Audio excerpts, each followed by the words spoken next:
When the frosted glass door swung open and Marcus Stone found himself staring at Elena Harrington, half dressed in her corner office, he knew his life was about to change.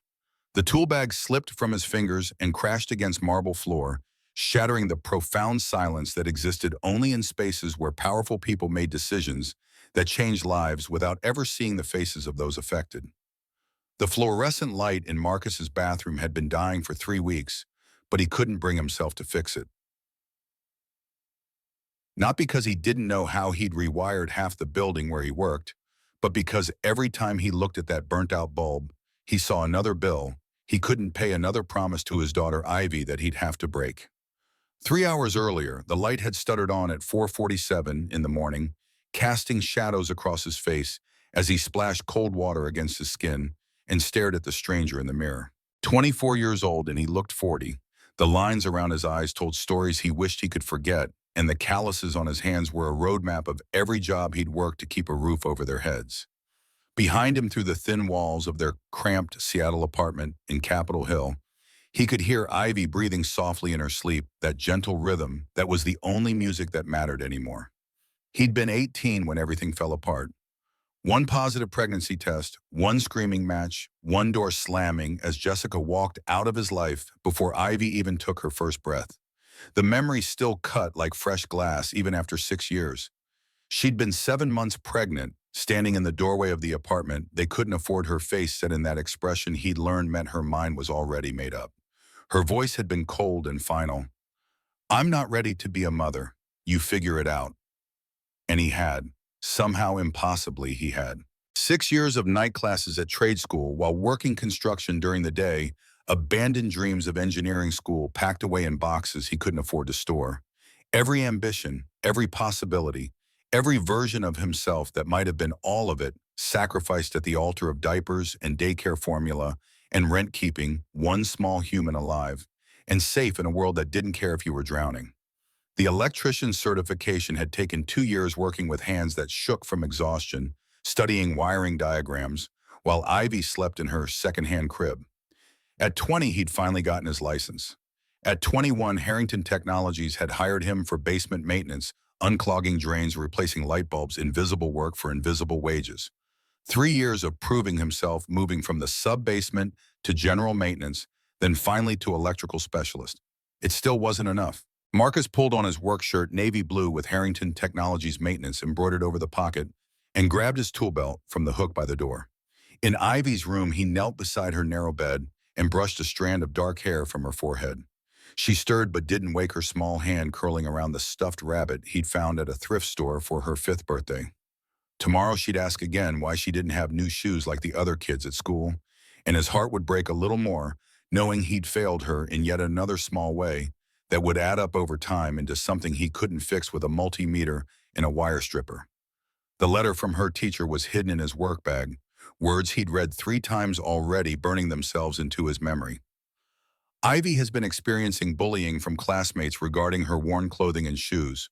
Please contact me to discuss. The shoes cost $80. He had 43 in his checking account, and rent was due in 5 days. A soft knock at the door announced Eleanor Hayes, their 70-year-old neighbor who watched Ivy most mornings in exchange for help with her leaking sink and broken cabinet hinges. It was a fragile arrangement held together with favors and goodwill, but it was all he had. Eleanor's weathered face creased into a smile as she slipped inside, moving with the practiced quiet of someone who understood what it meant to stretch every dollar until it screamed. Her eyes, sharp despite their age, took in the dark circles under Marcus's eyes, the way his shoulders carried weight that had nothing to do with his tool bag. She'd been the first person to hold Ivy after Jessica left, the one who'd shown him how to change a diaper, how to soothe a crying infant when panic threatened to swallow him whole. She'd never asked for anything in return, though Marcus fixed everything in her apartment that broke, and some things that didn't, just to feel less useless. Marcus's phone buzzed at 5:03. His stomach dropped even before he looked at the screen. Early calls were never good news. Tom Brennan's voice belonged to the day shift supervisor, and he sounded harried, the kind of stress that came from problems rolling downhill faster than anyone could catch them. The words hit like a physical blow. "Sullivan, I need you to handle an emergency call, executive floor, electrical issue in the CEO's private office wing." Marcus's hand tightened around the phone. The executive floor, and it was 23 stories above his usual territory, a world of marble and mahogany that maintenance staff entered only when absolutely necessary. He'd been up there exactly twice in 3 years, both times to fix urgent problems, while the executives were safely away at lunch or in meetings. The unspoken rule was simple: be invisible, be quick, and don't make eye contact. His voice came out rougher than intended, betraying the fear already coiling in his gut. Can't Rodriguez take it? I'm not scheduled until 7. And I've got to drop. Tom cut him off with the impatience of a man who'd already had this conversation 3 times. Rodriguez called in sick. Stevens is handling a flood in the parking garage. You're the only one with electrical clearance who's answering their phone. The words softened slightly, though the urgency remained. I know it's early, Marcus. I know you've got the kid, but this came from the top. CEO herself requested immediate response. Elena Harrington. Even her name carried weight that made the phone feel heavier in Marcus's hand. Everyone at Harrington Technologies knew the stories. 28 years old and already running a tech empire her father had built over 4 decades. She'd taken over 2 years ago when Harrison Harrington suffered a stroke, and the business world had waited for her to fail. Instead, she'd streamlined operations, acquired 3 competitors, and doubled the company's value. The financial press called her a prodigy. The employees called her the Ice Queen, and not with affection. Marcus had seen her exactly once, moving through the lobby like a force of nature in a charcoal suit that probably cost more than his rent. She hadn't looked left or right, hadn't acknowledged the people who stepped aside to let her pass. Her face had been perfectly composed, beautiful in a way that seemed deliberately weaponized: sharp cheekbones, dark eyes that missed nothing, mahogany hair pulled back in a style that suggested control over every detail. She'd terrified him from 50 feet away. The thought of being in the same room with her made his hands sweat. Marcus heard himself agreeing, the word fine tasting like ash in his mouth. Tom's relief was palpable, even through the phone line, followed by the correction that made Marcus's chest tighten further. 30 minutes. The email said urgent, whatever that means when it comes from Elena Harrington. Marcus ended the call and stood motionless in his tiny kitchen, the dying light from the bathroom flickering overhead like a warning. He couldn't afford to lose this job. Not with Ivy's school fees coming due, not with the landlord already circling about last month's late payment. The numbers ran through his head, unbidden, the same calculation he performed every morning: $68,000 per year, divided by 12 minus taxes, minus rent, minus daycare, minus food, minus emergencies that always came exactly when he couldn't handle them. The math never worked out in his favor. He'd go to the executive floor, fix whatever needed fixing, and disappear back into the basement where he belonged. Simple, safe, survivable. The bus ride to Harrington Tower took 25 minutes through streets still dark with pre-dawn shadows. Marcus watched the city wake up through smeared windows, delivery trucks unloading, coffee shops flickering to life, other people stumbling toward their own obligations and compromises. He wondered how many of them felt like they were drowning, too, just trying to keep their heads above water one more day. How many carried the weight of a small life, depending entirely on their ability to show up, function, provide. The thought offered no comfort. Harrington Tower rose 63 stories into the Seattle sky, all steel and glass, a monument to ambition that seemed to mock everyone who entered through the service entrance. The building gleamed even in the pre-dawn darkness windows, reflecting the city lights like 1,000 watching eyes. Marcus swiped his maintenance badge at the service entrance, the click of the lock releasing, feeling like a cell door closing behind him. The frayed elevator carried him up slowly, watching the numbers climb with a sense of dread that tightened around his chest. Basement levels, ground floor. The numbers kept rising, carrying him away from familiar territory into a realm where people made millions, while he scraped together enough for Ivy's lunch money.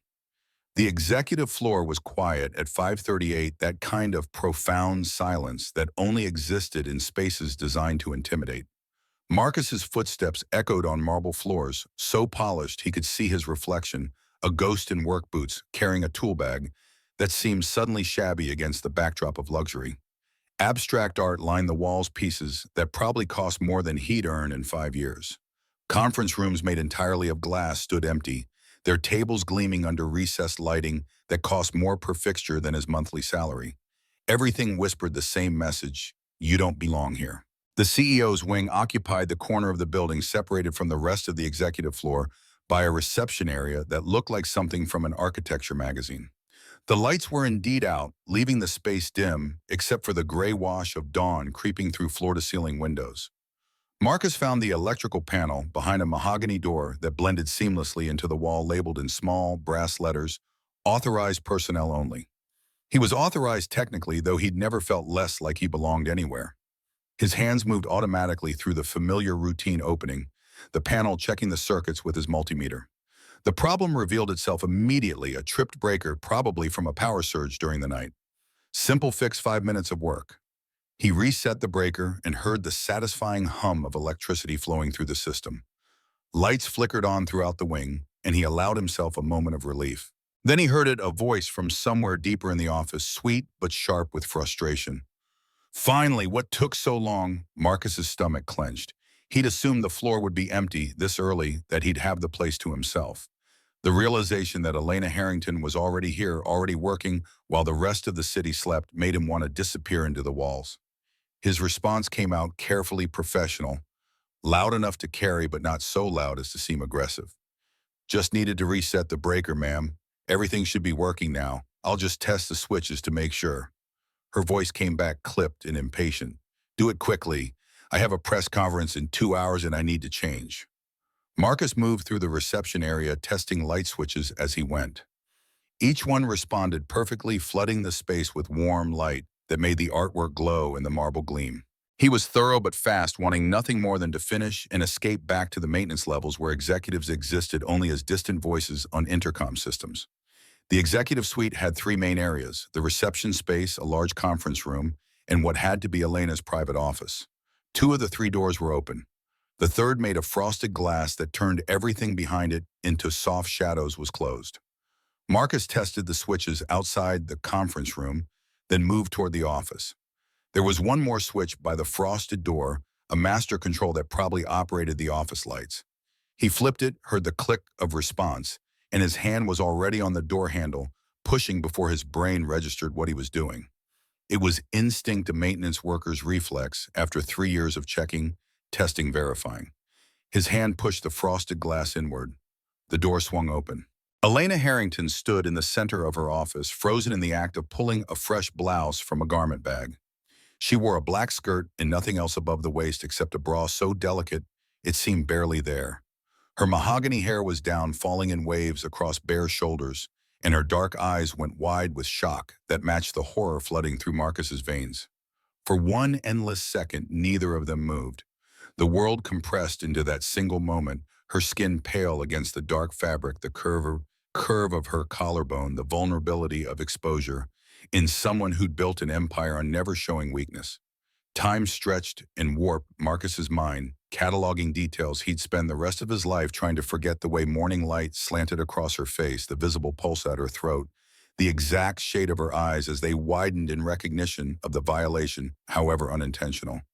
Then reality crashed back in with the force of a physical blow.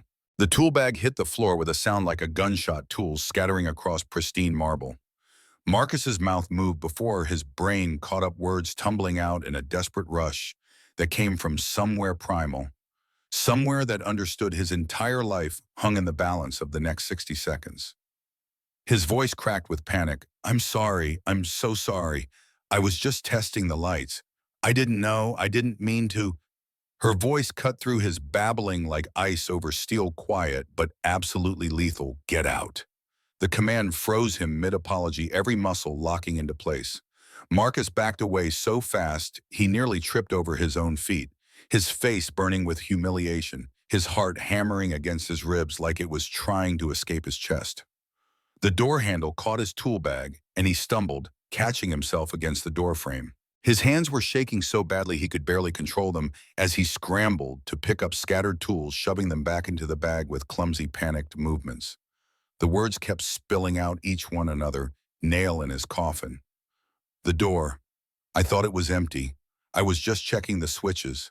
I'm so sorry. I'm so sorry." Elena's voice came again, each word precise and controlled. "Turn around."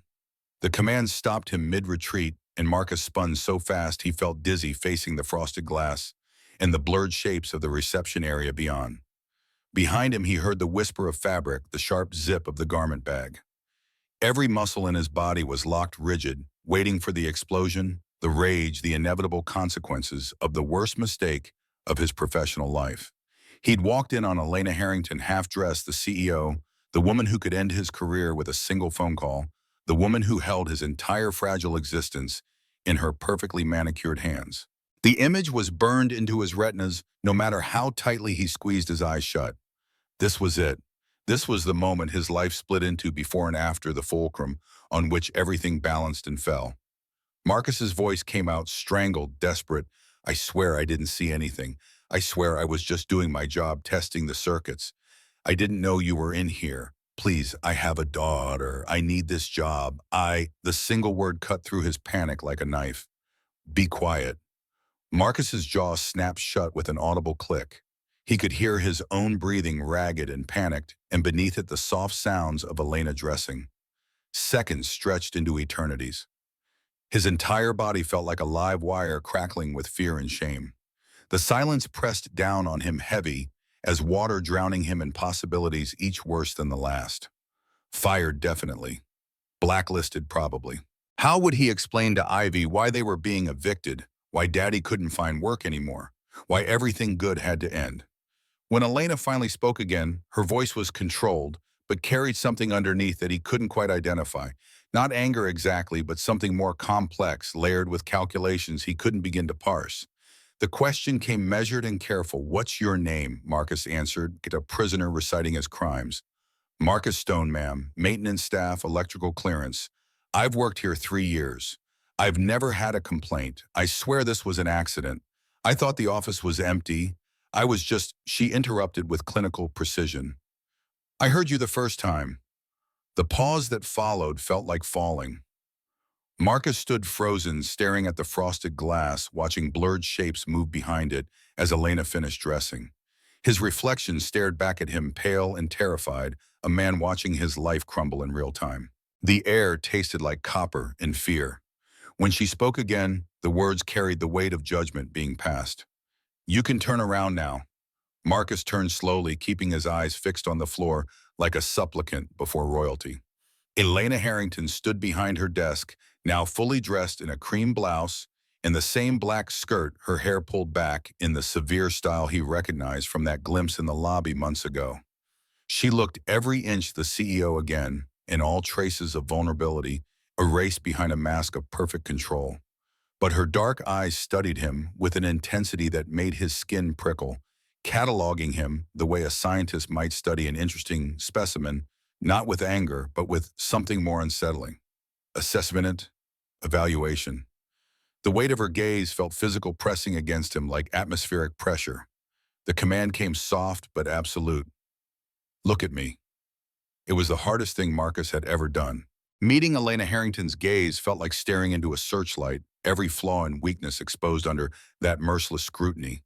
But he forced himself to do it, forced his eyes up from the floor to meet hers, because she deserved that much, at least an acknowledgement of what he'd done, an acceptance of whatever judgment she was about to deliver.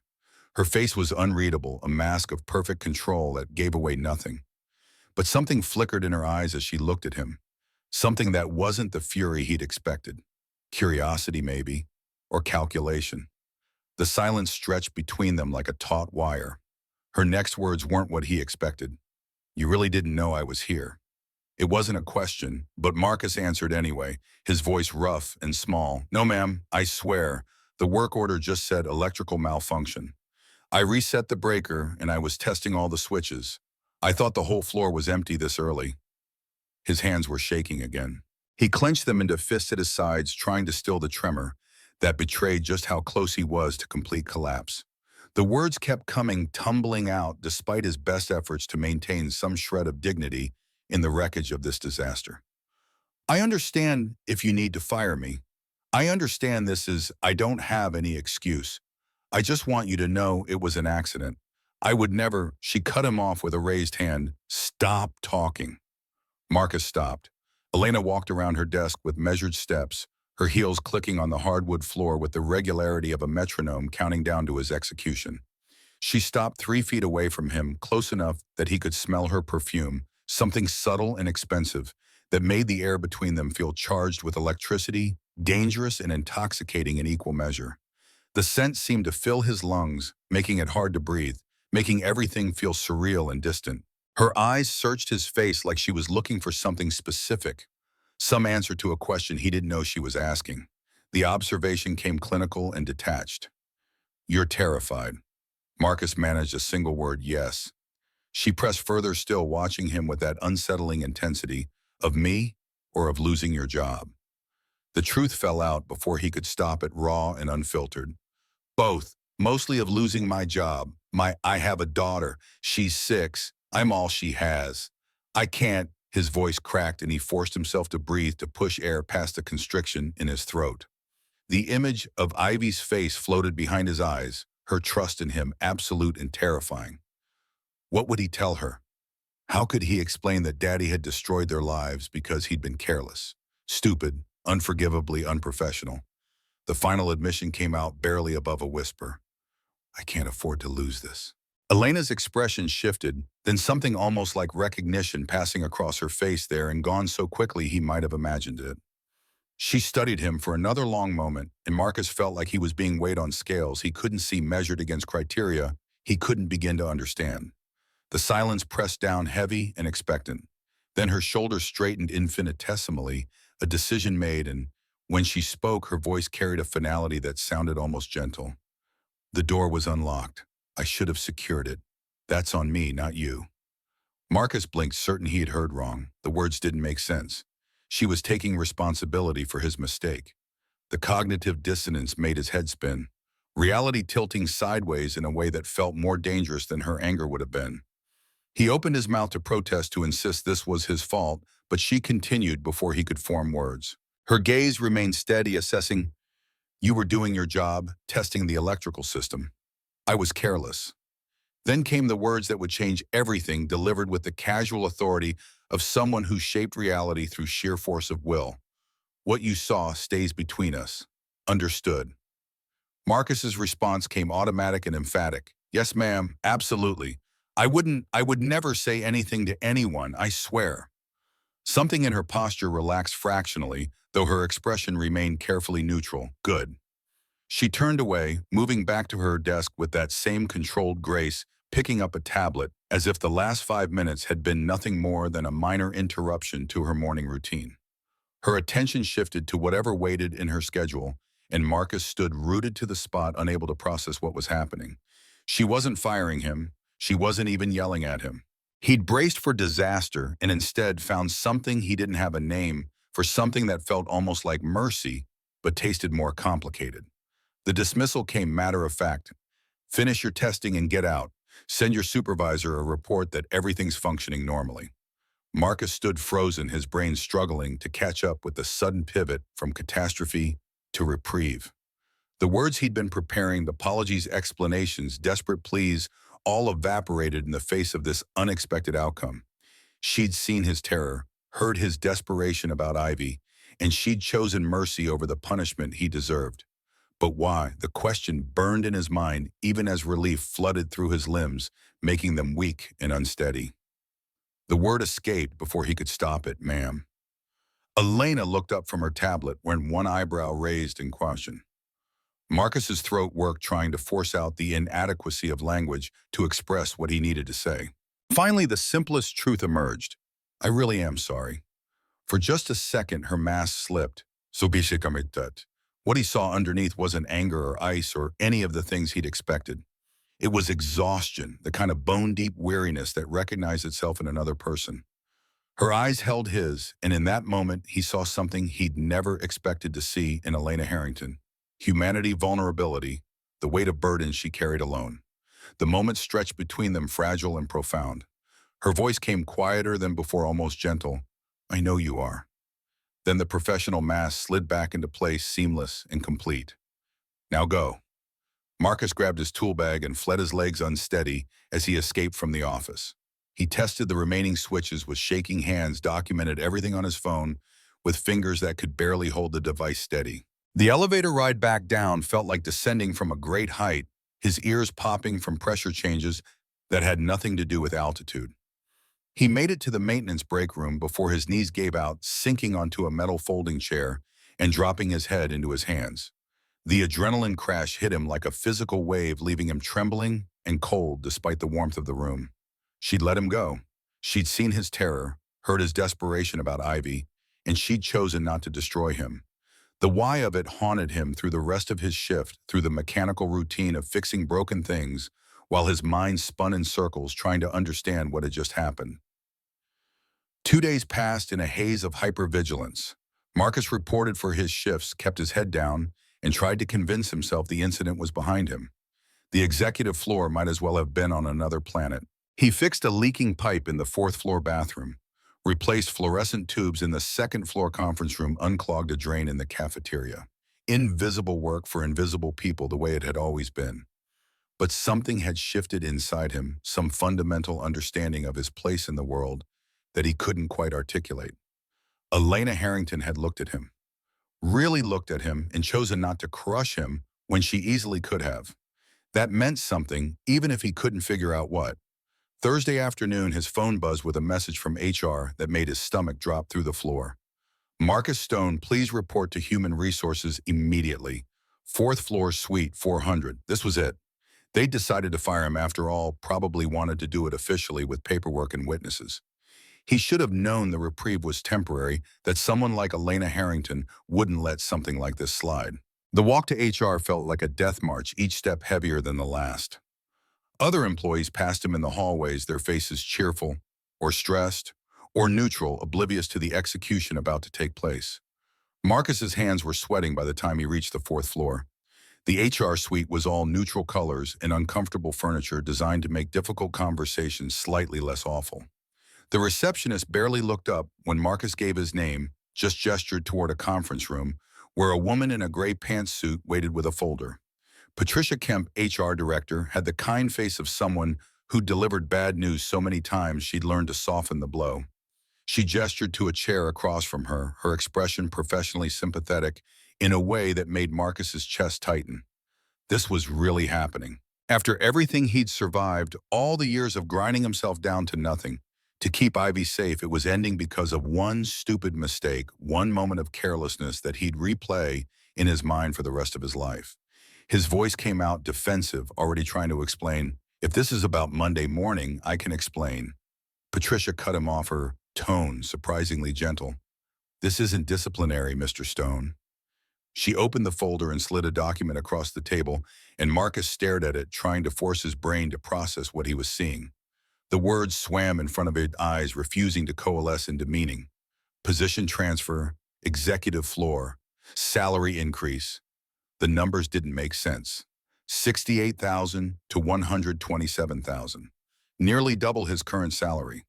Health insurance that covered dependents, which meant Ivy's dental work, the braces she'd need next year, the checkups he'd been putting off because the co-pays added up too fast. The words came out strangled. I don't understand. Patricia's expression remained professionally neutral as she explained, effective immediately, you're being reassigned from general maintenance to direct support technician for the executive floor. It's a permanent position with a significant salary increase and enhanced benefits package. Marcus's vision blurred. The numbers on the page swam. 127,000. He did the math automatically, unable to stop himself. 10,500 per month before taxes, maybe 7,000 after. Rent paid with room to spare. Groceries without anxiety. Ivy's shoes, new clothes, field trips, everything she needed and more. The dental work. The savings account he'd dreamed of but never managed to start. Breathing room. Space to exist without the constant pressure of drowning. His voice came out barely above a whisper. The position was created specifically based on a recommendation from Ms. Harrington herself. Patricia consulted her notes, professional and matter-of-fact. She indicated that the executive floor requires dedicated technical support with electrical expertise, and a pause as she checked the exact wording, demonstrated discretion and reliability under pressure. The words hit Marcus like a physical blow. Ms. Harrington recommended him. After everything that happened, after he'd violated her privacy in the most mortifying way possible, She'd not only chosen not to fire him, she'd promoted him. The salary was detailed on page 2. Health insurance that covered dependents, which Patricia noted specifically, acknowledging what she must have seen in his file. This was a good opportunity, she said, her professional demeanor softening slightly into something almost human. The executive floor position came with better hours, better benefits, direct exposure to company leadership. If he performed well, it could open doors. Doors. The word felt like a foreign language. Marcus looked down at the numbers again, at the promise of a life where he wasn't constantly calculating whether they could afford to eat out once a month, whether Ivy's growing feet could wait another month for new shoes. The health insurance would cover her dental work, the checkups he'd been putting off, the vision tests the school nurse had recommended. The hours meant he could drop her off at school every morning and pick her up every afternoon, actually see her during daylight, instead of kissing her goodbye while she slept and coming home after she'd already gone to bed. It was everything he needed, everything he'd been drowning for lack of, and it came from Elena Harrington. Patricia's voice brought him back to the present, efficient and expectant. Do you accept the position or not? What choice did he have? What choice had he ever had?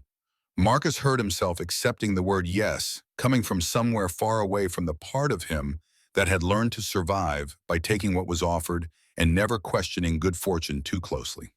Patricia walked him through the paperwork. Benefits, enrollment start date Monday morning, 7 a.m., report to the executive floor reception desk. Ms. Foster, Elena's assistant, would brief him on protocols and expectations. The words washed over him in a wave of administrative details that his brain couldn't quite process. He signed where Patricia indicated, initialing boxes and acknowledging terms he'd barely read, his hands moving on autopilot while his mind spun in circles. That evening, after Ivy had fallen asleep clutching her worn rabbit, Marcus pulled out his phone and navigated to the company intranet. Something had been nagging at him since the interview, a piece of the puzzle that didn't quite fit. He found the maintenance records, scrolled through the access logs, looking for something he wasn't even sure existed. Then he saw a time-stamped and undeniable personnel file. Marcus Stone, last accessed by E. Harrington.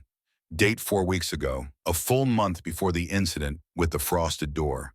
She'd been looking at his file, researching him, evaluating him for something. This hadn't been a split-second decision made in the aftermath of an embarrassing accident. Elena Harrington had been watching him, considering him, before he ever walked into her office that morning. Marcus sat back against his threadbare couch, the phone screen glowing in the darkness of his living room. The timeline shifted, reconfiguring everything he thought he understood. She'd accessed his file 4 weeks ago. He tried to remember anything unusual from that time period, any interaction with executives or situations that might have drawn attention. Then it hit him. Thornton Building, floor 15, about 3 weeks before the incident. He'd been troubleshooting a complex HVAC failure, teaching a junior technician named Rodriguez how to diagnose sensor feedback loops.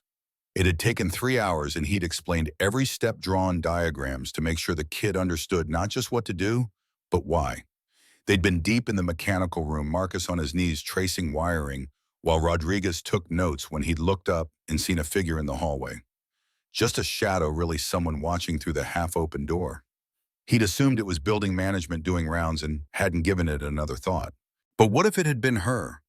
What if Elena Harrington had been watching him work, listening to him teach, seeing something in that moment that made her pull his file and consider him for a position that didn't even exist yet?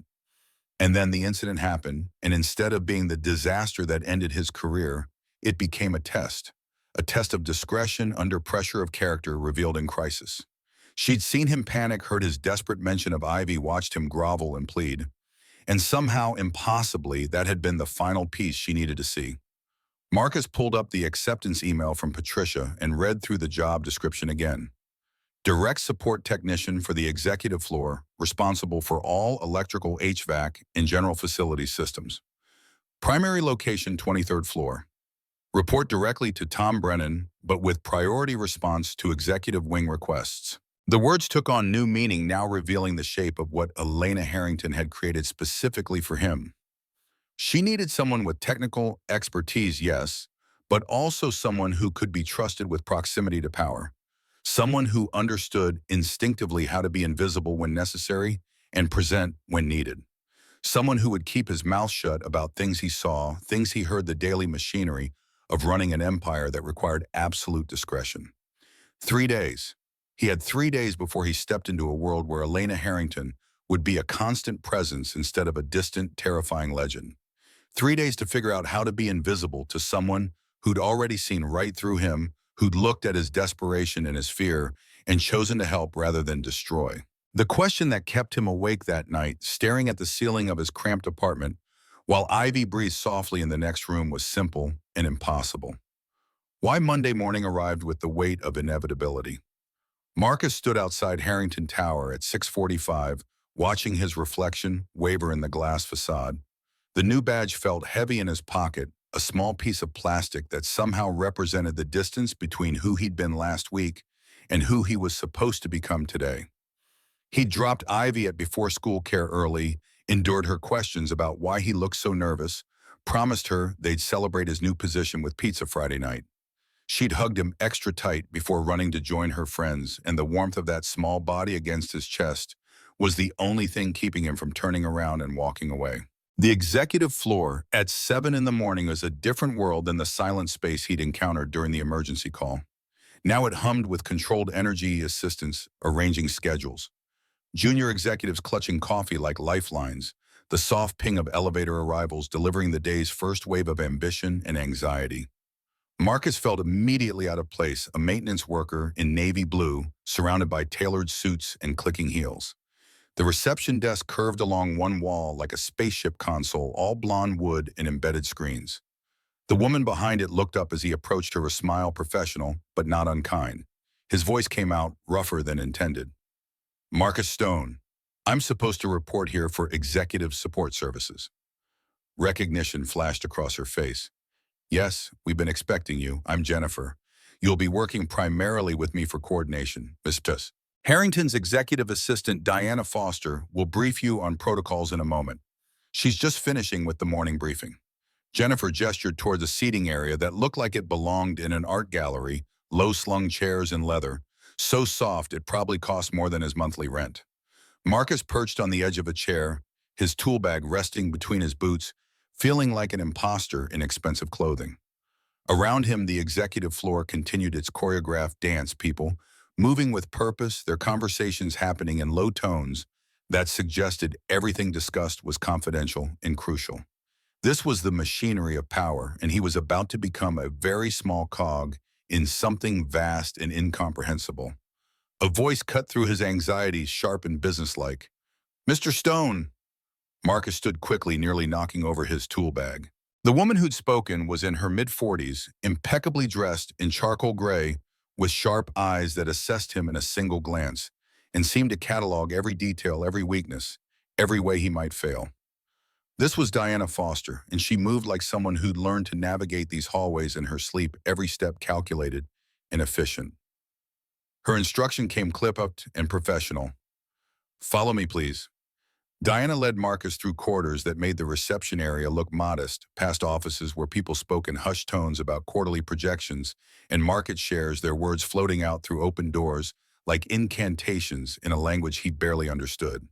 The small office, she showed him, occupied a space near the electrical panel he'd fixed that first morning, tucked discreetly where someone could work without being noticed. Compared to the basement break room where he usually left his things, this was palatial. A desk with an actual ergonomic chair, built-in cabinets for equipment, and a window that showed the city below, like a promise he hadn't dared to believe in. The view stretched across downtown Seattle buildings, catching morning light ferries crossing Elliott Bay like toys in a bathtub. Diana's briefing came rapid and thorough. You'll maintain all systems on this floor with priority given to Ms. Harrington's immediate area.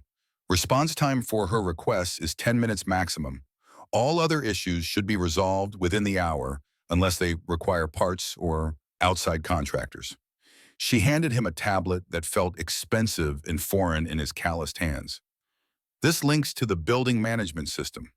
You'll receive all work orders here along with Ms. Harrington's schedule so you can plan maintenance around her meetings and commitments. That schedule is confidential. You don't discuss it with anyone, including other maintenance staff. Marcus's response came automatic. Understood. Diana's eyes held his, measuring something he couldn't quite identify. Ms. Harrington values 3 things above all else: discretion, efficiency, and invisibility. Your work should be seamless. She shouldn't have to think about whether the lights work or the temperature is comfortable. If she notices you at all, it should be because you've solved a problem before it became her problem. The irony of being told to be invisible by the woman whose boss had personally promoted him wasn't lost on Marcus. He kept his expression neutral and nodded, absorbing information that felt like instructions for defusing bombs. Diana continued laying out protocols that governed everything from when he could enter offices for maintenance to how he should respond if executives asked him questions about other executives. The answer to that last one was simple. I'm sorry, I can't discuss other staff members. Always polite, always professional, always a wall. Her final words carried particular weight. Ms. Harrington doesn't make recommendations lightly, Mr. Stone. She saw something in you that made her believe you belong up here. I suggest you prove her right. Before Marcus could respond, Diana was gone, her departure as efficient as everything else about her. He stood alone in his new office, surrounded by the trappings of a life he'd never imagined, and wondered what exactly Elena Harrington had seen in him that justified this leap of faith. The first week passed in a blur of learning protocols and staying invisible. Marcus memorized the building management system, familiarized himself with every circuit breaker, and HVAC control discovered that the executive floor had more technology packed into a single level than the rest of the building combined. Smart glass that adjusted for light levels, climate controls that responded to occupancy sensors, conference room systems that cost more than luxury cars. Everything was designed to appear effortless while requiring constant maintenance to maintain the illusion of perfection.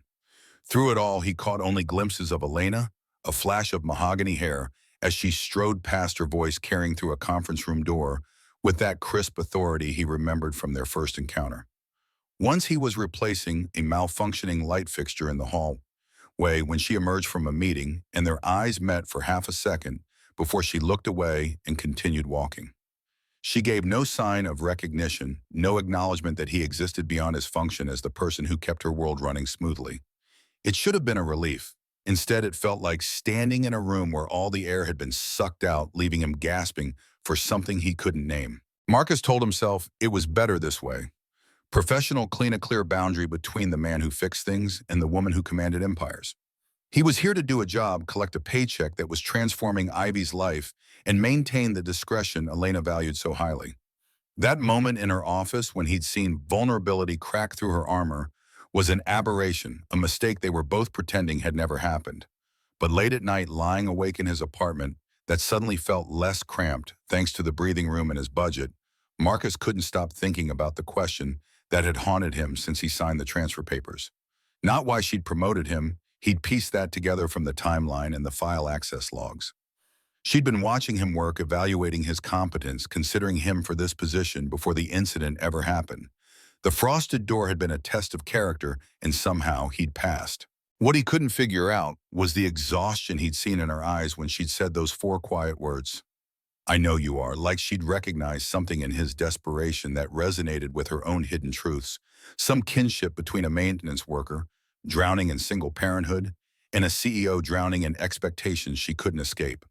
The answer came on his eighth day in a moment that redefined everything he thought he understood. It was late afternoon, almost 6, and the executive floor was emptying as people departed for dinner meetings or headed home to families and lives that existed beyond these walls. Marcus was in the main auditorium testing a video system that had glitched during a presentation that morning. The technology was sophisticated enough that the manual read like a foreign language, but he'd spent 2 hours breaking down each component until he found the faulty processor. He was on his back under the stage rewiring connections when he heard voices approaching through the auditorium, Elena's voice cutting through the air like a blade sharp with barely contained fury. The words carried a weight that made him freeze in place, recognizing this was a conversation he absolutely should not be overhearing. Her tone left no room for argument. I don't care what the legal team says. We're not settling. Derek knew exactly what he was doing when he violated that non-compete. A male voice, older and trying for reason. Elena, the optics alone. She cut him off with surgical precision. The optics of backing down are worse. We set a precedent here. Every executive we've ever signed walks away thinking they can steal our clients and we'll just negotiate a settlement. Footsteps approached, heels clicking on the auditorium floor. Marcus remained absolutely still under the stage, barely breathing. The footsteps entered the space above him, and he could see expensive shoes through the gap, Elena's black heels, and a man's polished Oxfords. The door closed with a soft click that felt ominous in the confined space. The man's voice carried the weight of someone used to being obeyed. "You're being unreasonably aggressive about this. Derek was your father's hire. Going after him publicly damages Harrison's legacy." Elena's response came cold and measured. "My father's legacy is secured by the company's success, not by protecting executives who betray us. Or are you suggesting I should prioritize sentiment over strategy?" Richard. Marcus's mind supplied the rest. Richard Chamberlain, one of the senior board members. He'd seen the man in briefings, silver hair, an expensive suit, projecting authority that expected deference. The tension in the air above Marcus felt thick enough to cut. Richard's words came weighted with implications. "I'm suggesting you remember that some of us have been with this company since before you were born. Your father trusted Derek. Perhaps you should consider whether your judgment—" Elena interrupted, her voice rising slightly. "My judgment has increased this company's value by 42% in 2 years. My judgment acquired Techline and Meridian when everyone said we were overextending. My judgment—" She stopped abruptly, and Marcus's heart stopped with her. The silence stretched taut and dangerous. Her next words came quiet but deadly. "Is someone in here?" Marcus heard Richard's dismissive tone before he could decide whether to reveal himself. "The maintenance technician. Perhaps you should have him escorted out before we continue discussing confidential matters." The silence that followed lasted exactly 3 beats of Marcus's racing heart. Then Elena's voice, not a question, but a statement of fact. "Stone." She knew he was there.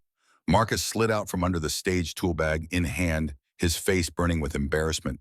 And something else, the sick realization that he'd just overheard a conversation he had no business hearing, words that could be twisted into ammunition if he ever repeated them. Richard Chamberlain stood near the stage steps, his expression making it clear exactly how much he thought of maintenance staff in general, and Marcus specifically. The disdain dripped from every line of his face, the way his eyes barely flickered over Marcus before dismissing him as irrelevant. Marcus's apology came immediate and genuine. "I'm sorry, I was fixing the video system. I didn't mean to intrude on—" Richard cut through his words like they were meaningless. "Did you hear our conversation?" Marcus met the older man's eyes, recognizing the trap in the question. Lying would be pointless. They knew he'd been under the stage. But admitting he'd listened felt like signing his own termination papers. He chose his words carefully, threading a needle he could barely see. His response came measured and deliberate. "I heard voices. I didn't listen. It wasn't my business." It was a distinction without a difference, and they all knew it. Richard's expression said he expected immediate dismissal, security, called possibly legal action for industrial espionage, or whatever corporate lawyers could dream up to crush someone who'd accidentally been in the wrong place. But Elena just studied Marcus with that same unreadable intensity he'd seen in her office, weighing him on scales only she could see. The moment stretched until Marcus thought he might snap under the pressure. Then Elena's voice came quiet but absolute. "Finish your work, then leave." Marcus turned back to the video system with hands that wanted to shake, hyper-aware of the conversation continuing in low tones behind him. He worked as quickly as possible without compromising the repair testing connections, verifying the fix, every second feeling like an eternity. When he finally packed up his tools and headed for the door, Richard was mid-sentence about shareholder concerns. Neither of them acknowledged Marcus's departure, as if he'd already ceased to exist. He made it to his small office and leaned against the closed door, his pulse hammering in his ears. The smart thing would be to go home, forget what he'd heard, never mention it to anyone. Discretion, that's what Elena valued above all else. She'd chosen him specifically because she believed he understood how to keep his mouth shut about things he saw and heard in the machinery of power. But the look in her eyes when she'd realized he was there hadn't been anger. It had been calculation, like she was testing him again, measuring him against some standard he didn't understand. Around 8 of that evening, when the executive floor was dark and silent, except for the glow of emergency lighting, his tablet pinged with a message. The sender made his breath catch, Elena's private email, sent directly to his work account. The message contained exactly 7 words, no greeting or signature, just a simple acknowledgement that carried more weight than any lengthy explanation could have managed. The words glowed on his screen. Your discretion is noted and appreciated. VB. Marcus stared at them until his eyes blurred, trying to decode the meaning underneath. She'd been testing him deliberately, or had she simply seized an opportunity when it presented itself? Either way, she'd watched him overhear a confidential conversation and choose silence, and she'd acknowledged it. The implications cascaded through his mind like dominoes falling. Elena Harrington was building something around him, constructing a role that went beyond fixing electrical systems and maintaining climate control. She was creating a position of trust, placing him in proximity to power, because she believed he could be counted on to see things, hear things, and keep them locked behind his teeth. The following week, Elena requested him by name for the first time. The work order came through his tablet at 2:37 in the afternoon, marked with a priority flag he'd learned meant drop everything temperature control malfunction in Sohio office. Immediate response required. Marcus grabbed his equipment and made it to Elena's wing in under 8 minutes, mentally running through possible causes as he moved. Catherine intercepted him at the entrance, her expression tight with concern and something that might have been relief at seeing him arrive so quickly. Her words came rushed and professional. She's been in back-to-back video conferences for 3 hours. The AC cut out 40 minutes ago, and the room's getting uncomfortable. Fix it quickly and quietly. The door to Elena's office stood open, and he could hear her voice as he approached, still crisp and controlled, despite what had to be stifling heat. The words carried through the doorway with that same authority she wielded, like a weapon never showing weakness, even when circumstances warranted it. Her tone brooked no argument. I understand your concerns about the timeline. David, what I need you to understand is that the board won't approve additional delays. We launch in 6 weeks regardless of... Marcus slipped into the office, keeping to the perimeter, making himself as invisible as possible while moving with purpose. The temperature was indeed uncomfortable, climbing toward 80 degrees and rising. Elena sat behind her massive desk, facing a wall of screens, showing various video conference participants, her posture perfect despite the heat. She didn't acknowledge his presence with words or gesture, but he saw her shoulders relax fractionally, a tension releasing that told him she'd been aware of his arrival. The thermostat was mounted behind a panel that matched the wall, perfectly designed to disappear into the expensive woodwork. Marcus opened it silently and ran diagnostics on his tablet, the problem revealing itself immediately, a failed sensor sending incorrect readings to the climate control system. He had a replacement in his bag, always carried extras of the most common failure points after learning that lesson the hard way in his first year. Cool air began flowing through the vents within minutes of swapping the sensor, the system responding to his commands like a living thing waking from sleep. Elena's voice shifted, carrying a note of satisfaction. We've been over this. Marketing doesn't drive the launch schedule. Product readiness does. If your team can't deliver the campaign materials by week 4, we'll find someone who can.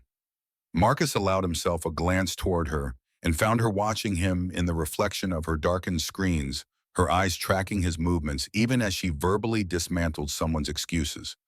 The observation sent something electric down his spine, the realization that she'd been aware of him the entire time, monitoring his work while simultaneously managing a conference call worth millions.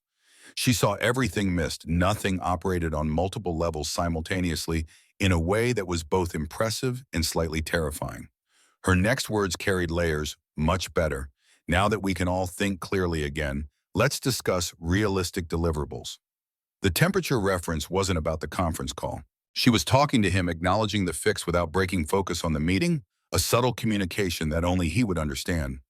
Marcus finished his work and left as quietly as he'd entered, but the weight of her gaze followed him all the way to the door.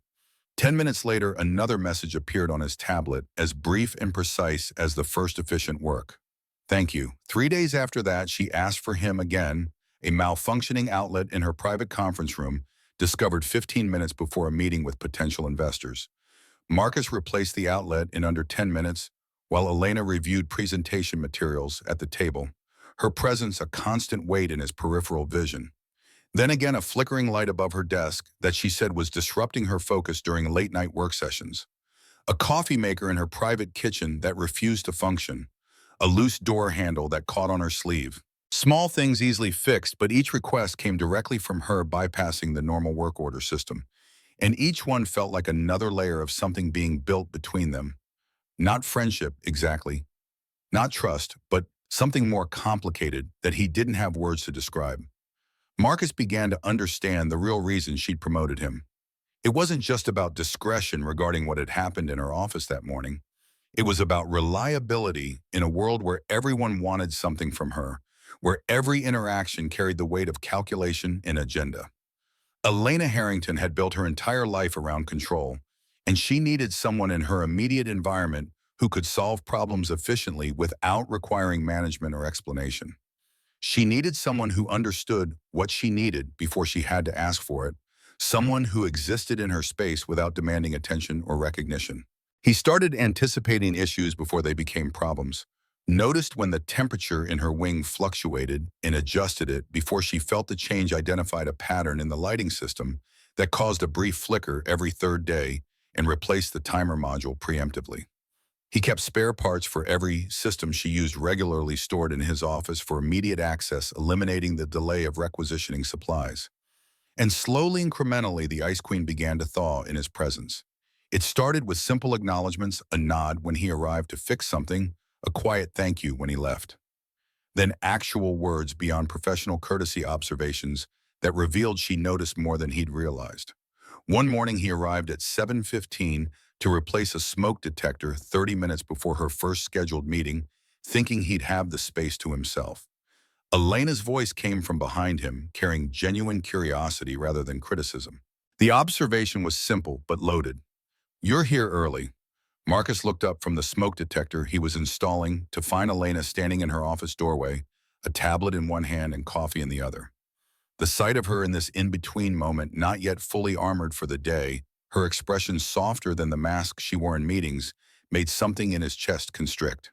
She looked human in a way that made him acutely aware of the distance between them, the gulf that separated maintenance technician from CEO, no matter how many times she requested him specifically. His response came reflexive. "Wanted to finish before your first meeting, ma'am. Diana mentioned you have investors at 8:30. Elena had been reviewing something on her tablet, but she looked up at that, her dark eyes finding his with that intensity he'd learned meant she was truly paying attention. "You read the briefings." It wasn't a question, but he answered anyway, needing to explain the logic behind what might seem like overstepping. "Helps me plan my work around your schedule so I'm not interrupting important meetings." Something flickered across Elena's face, too quick to identify, but carrying emotional weight. She studied him with those dark eyes that seemed to catalog everything, and Marcus felt suddenly exposed on his ladder, aware of how different they were, her, in a suit that probably cost what he used to make in a month, him in work clothes with tools hanging from his belt. The silence stretched until he thought he should say something to break it, but before he could find words, she spoke again. The question came weighted with genuine curiosity. "Most people on my staff do the minimum required and nothing more. Why don't you, Marcus secured the new smoke detector before answering, giving himself time to choose words carefully. This felt like another test, another moment where the wrong response could shift something fundamental between them. The truth would be easiest, but the truth meant revealing more than he was comfortable with, pulling back layers to show the desperation that drove every choice he made. But Elena had asked directly, and something about the way she watched him suggested she'd know if he tried to deflect. His voice came out rougher than intended, carrying 6 years of exhaustion. "I have a daughter. She deserves better than minimum effort. This job, what you did for me, giving me this position, it changed our lives. Seemed like the least I could do was earn it." The words hung in the air between them, more honest than he'd meant to be, exposing the core truth that governed everything he did. Ivy was why he worked himself to exhaustion, why he anticipated problems before they appeared, why he read briefings and learned schedules and made himself indispensable. Because losing this job meant losing the ability to give his daughter the life she deserved, and that was unacceptable. Elena's expression shifted in response to his admission. Something complicated moving behind her eyes, recognition perhaps, or understanding, or something deeper that he couldn't quite identify.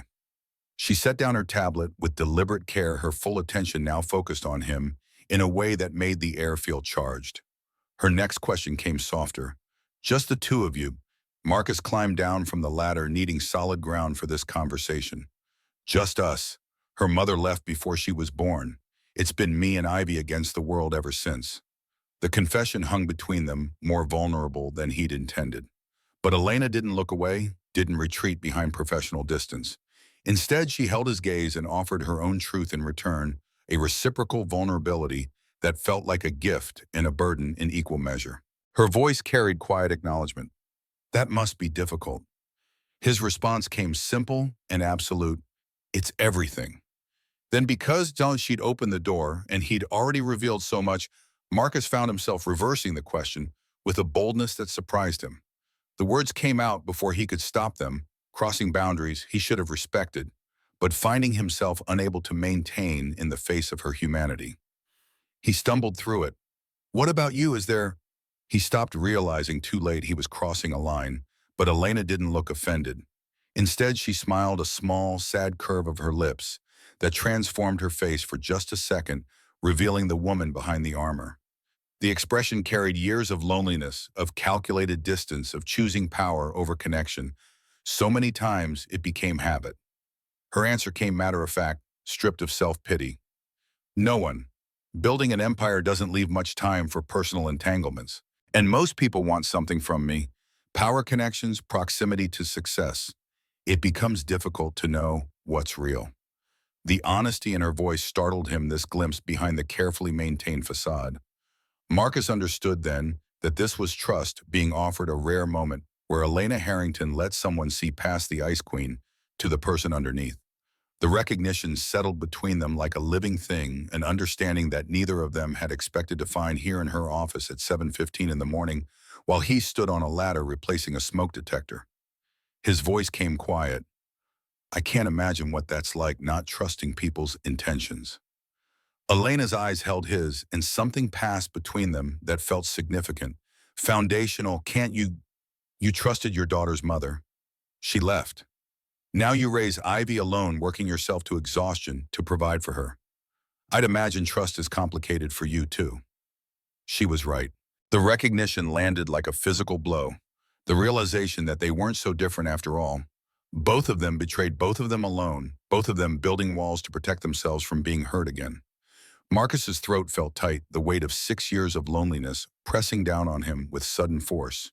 He'd been so focused on surviving, on giving Ivy everything she needed, that he'd forgotten what it felt like to be seen by another adult, truly seen past the roles and responsibilities to the person underneath. His next words came out raw. I should finish this. Elena didn't move for a long moment, then she nodded once, a gesture that felt like acknowledgement of something unspoken. Yes. But she didn't leave. She stayed there in her doorway working on her tablet while Marcus completed the installation, and her presence felt different now, less like surveillance and more like companionship, two lonely people sharing space without needing to fill it with words. When he climbed down and packed his tools, she looked up one more time, and the weight of her gaze felt almost warm. Her voice carried something new. Thank you, Marcus. The use of his first name rewired something fundamental in his chest, creating a connection he wasn't sure he wanted, but couldn't seem to prevent. The sound of it in her voice, spoken with that precise enunciation, made everything feel different, more real, more dangerous, more impossible to ignore. The day everything changed started ordinarily enough. Marcus arrived at 6:30 for the morning briefing, coffee in hand, prepared for another day of invisible efficiency, maintaining systems few people noticed until they failed. Diana ran through the schedule with her usual precision: video conferences, department reviews, a site visit from a tech journalist, and an all-hands presentation at 4 in the main auditorium. Her emphasis on that last item carried particular weight that made everyone in the briefing room sit up straighter. Diana's tone left no room for interpretation. The presentation is particularly important. Ms. Harrington will announce the new product line, the AI chip integration we've been developing. There will be press, investors, and all senior staff. Everything needs to be perfect. Marcus made notes on his tablet, though the auditorium was technically outside his jurisdiction. He coordinated with the facilities team to ensure all executive floor systems would be stable during the event, eliminating any possibility of distraction or failure that might reflect poorly on Elena. She'd be under intense scrutiny during this announcement, the culmination of 2 years of development and millions in investment, And the last thing she needed was technical failure making her look unprepared.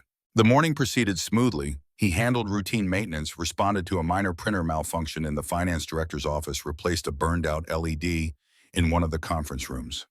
The work had become almost meditative, his hands moving through familiar motions while his mind processed the complexities of existing in proximity to Elena Harrington. Around 2 in the afternoon, Marcus decided to check the auditorium personally just to verify everything the facilities team had reported. The space seated 300 and featured a stage with professional lighting, video screens, and sound systems sophisticated enough for concert venues. The facilities team had done good work. Everything looked pristine, the technology tested and ready. Marcus was about to leave when something made him look up at the lighting rig, that instinct developed over 3 years of maintenance work that could spot things that weren't quite right. Subtle misalignments that suggested potential problems before they became catastrophes. One of the stage lights looked off-center, its mounting bracket slightly twisted in a way that set off alarm bells in his mind. He found a ladder and climbed up to inspect it, his stomach already sinking with the knowledge that something was wrong. What he discovered made his blood run cold, the kind of cold that came from recognizing deliberate malice rather than accidental failure. The safety cable, the backup that prevented lights from falling if the main mount failed, was frayed nearly through. Not from age or wear, but from what looked like deliberate cutting, someone taking a saw or blade to the braided steel until only a few strands remained. And the main mounting bolt was loose, turned back several threads held in place by friction alone, rather than the secure torque it should have had. Marcus's hands shook as he examined the setup with growing horror. This wasn't accident or neglect or poor maintenance. This was sabotage, deliberate and calculated. The light weighed at least 40 pounds. If it fell during the presentation directly onto the stage where Elena would be standing, he didn't let himself finish the thought. His mind raced through implications, through the timeline of what this meant. Someone had accessed this auditorium after hours, climbed into the lighting rig with tools and systematically compromised the safety systems.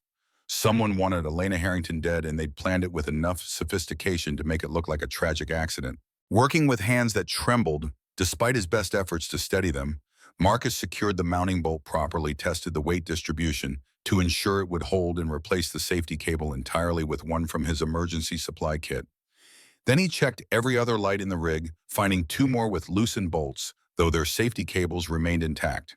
He secured them all, documenting everything with photos time-stamped and geotagged, creating a record of what he'd found and what he'd fixed. By the time he finished, 90 minutes had passed, and his shirt was soaked with sweat that had nothing to do with physical exertion and everything to do with the implications of what he'd discovered. The question burning in his mind was whether to report this to tell Deanna or security or someone that this wasn't maintenance failure but deliberate sabotage.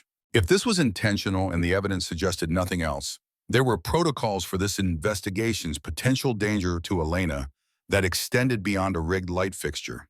But he had no proof beyond his professional judgment that the damage was deliberate. The frayed cable could theoretically be explained as where unlikely as that seemed.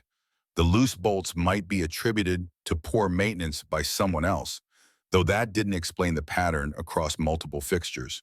And if he was wrong, if he raised alarms that led nowhere, he'd look paranoid or attention-seeking, exactly the kind of problem employee Elena didn't need in her inner circle.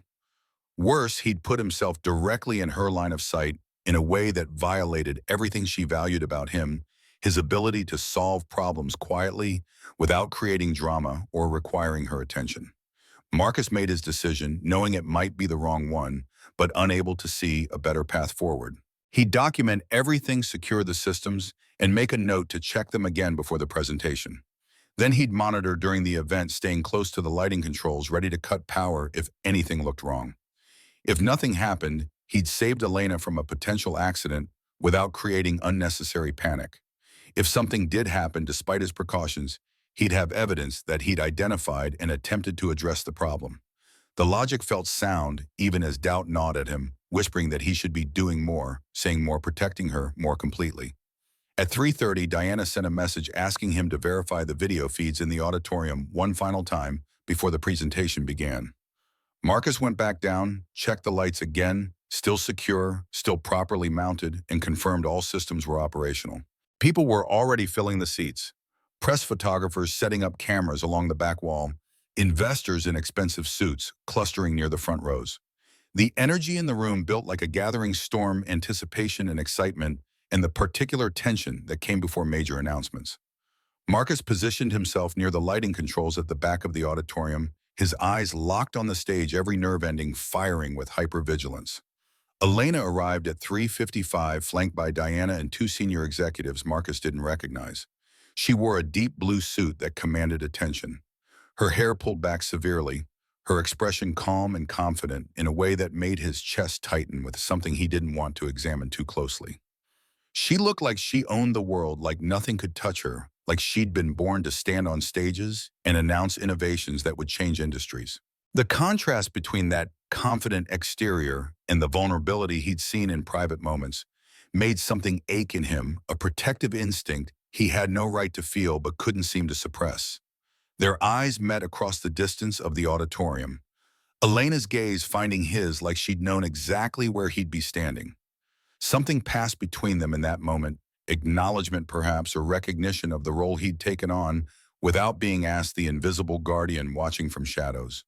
Then she turned her attention to her notes, and Marcus forced himself to breathe, to focus on the job at hand rather than the way his pulse quickened when she looked at him. The presentation began with the smooth professionalism of an operation that had been rehearsed to perfection. Elena spoke with the kind of authority that made people lean forward, her voice carrying perfectly through the sound system. She outlined the new AI chip line with precision, explaining how the technology would revolutionize edge computing, reduce latency, enable applications that currently existed only in theory. She fielded questions from journalists with sharp intelligence, commanded the stage like she'd been born to it, and Marcus felt something like pride watching her work. He stood near the lighting controls, watching not the presentation, but the equipment, the stage lights held steady, the video screens displayed perfectly, everything working exactly as it should. He started to relax, to think maybe he'd been wrong about the sabotage, maybe the damage had been negligent maintenance after all, and his precautions were overkill. Then 22 minutes into the presentation, the light directly above center stage shifted a slight rotation on its mount, subtle but visible to someone who knew exactly what to look for. Marcus's blood turned to ice. Someone was in the lighting catwalk above the stage right now, actively working to compromise the system he'd secured. He could see movement in the shadows above a figure, adjusting something he couldn't quite make out from this distance. The saboteur was here, watching Elena present, waiting for the perfect moment to trigger the accident that would end her life in front of 300 witnesses. Marcus moved before thinking, racing toward the stage access stairs on the opposite side of the auditorium.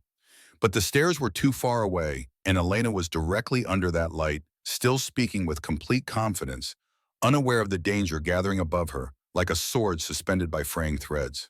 The light shifted again, rotated further, its bracket groaning with stress that carried across the auditorium to Marcus's trained ears. He had seconds, not minutes, and the stairs were too far, and Elena was going to die unless he did something now. Marcus abandoned stealth and ran, his boots pounding against the auditorium floor, drawing attention from confused security guards and startled attendees. He saw Diana's face turn toward him, confusion and alarm warring in her expression. Saw Elena pause mid-sentence, her eyes finding him, racing toward the stage with what must have looked like madness written across his face. The light above her groaned again, the sound of metal straining against compromised connections, and Marcus's voice tore from his throat in a shout that carried across the suddenly silent auditorium. The command came raw and desperate. "Get away from center stage now!" Elena froze, confusion and authority warring on her face, her CEO training keeping her rooted even as instinct screamed danger. Years of maintaining perfect control in public wouldn't let her bolt from a stage because a maintenance worker was shouting, wouldn't let her show panic in front of investors and press. The hesitation lasted maybe 2 seconds, but it was 2 seconds too long. Marcus didn't have time to explain, didn't have time for anything except action. He launched himself onto the stage, taking the steps 3 at a time. His only thought, the distance between himself and Elena, the closing window of opportunity to move her before physics took over and 40 pounds of metal and glass fell from 20 feet up. He grabbed her around the waist and threw them both sideways with every ounce of strength he possessed, twisting his body so his shoulder would hit the stage floor first, so he'd take the impact and Elena would land on him rather than the unforgiving wood. Half a second later, exactly where Elena had been standing, 40 pounds of metal and glass crashed with the sound of a gunshot. The mounting bracket finally gave way completely. Safety cable already severed, nothing to stop gravity from doing its work. The light exploded on impact glass, shattering into thousands of glittering fragments. Sparks flying from severed electrical connections, the smell of burning plastic and ozone filling the air. The crowd erupted in chaos, screaming, people running for exits, security converging from all directions, cameras flashing as photographers captured the moment of disaster. But Marcus only registered Elena in his arms, her body pressed against his, her heart hammering so hard he could feel it through their clothes. Her dark eyes were wide with shock, her perfect composure shattered, and she was shaking, trembling so violently he could feel the vibrations through his own chest. Glass shards glittered across the stage around them, some pieces large enough to have done serious damage if they'd hit flesh. The reality of how close she'd come to death settled over them both like a physical weight. His voice came hoarse and desperate. "Are you hurt? Did the glass hit you?" Elena's response trembled despite her clear attempt at control. "I'm fine. How did you know?" Marcus tried to form words, tried to explain about the sabotage he'd found that afternoon, the figure he'd seen in the catwalk, but his throat wouldn't cooperate. All that came out was fragmented. "I'll explain later. Right now, we need to." Security surrounded them before he could finish pulling them apart with professional efficiency. Voices shouted questions and orders that overlapped into meaningless noise. Wyatt caught a glimpse of figures fleeing from the catwalk access, saw guards racing after them through exits. Diana was there suddenly, her professional mask cracked with genuine terror that made her look 10 years older, helping Elena to her feet with hands that shook. Her voice cut through the chaos with desperate authority. "I'm fine. Everyone calm down. Clear the auditorium in an orderly fashion." Diana gets security too. Diana was already coordinating on her phone, snapping orders that dispersed through the building like ripples from a stone. Elena's eyes found Marcus again, where he still lay on the stage floor, his shoulders screaming, where he'd absorbed their combined impact, blood running from a cut on his arm where a shard had caught him. The look on her face was something he'd never seen before, shock and gratitude, and something deeper that made his breath catch in his throat despite the adrenaline still flooding his system. Her voice came raw. "You're bleeding." Marcus looked down at his arm, surprised to see red spreading across his sleeve. "It's nothing." Diana interrupted, her professional demeanor reasserting itself through visible effort. "We need to get you to a secure location until security sweeps the building. Please, Elena." For a moment, Marcus thought Elena would refuse, would insist on staying to manage the crisis personally despite the danger. But she let Diana guide her toward the exit, looking back at him one last time, with an expression that carried too many layers to parse. Gratitude, certainly, but also fear and recognition, and something that looked almost like wonder.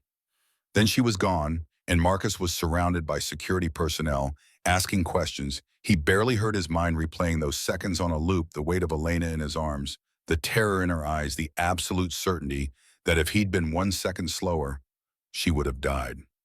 The security office on the second floor became command central within minutes of the auditorium evacuation. Marcus sat in a hard plastic chair while a paramedic cleaned the gash on his forearm, the sting of antiseptic barely registering against the adrenaline still flooding his system.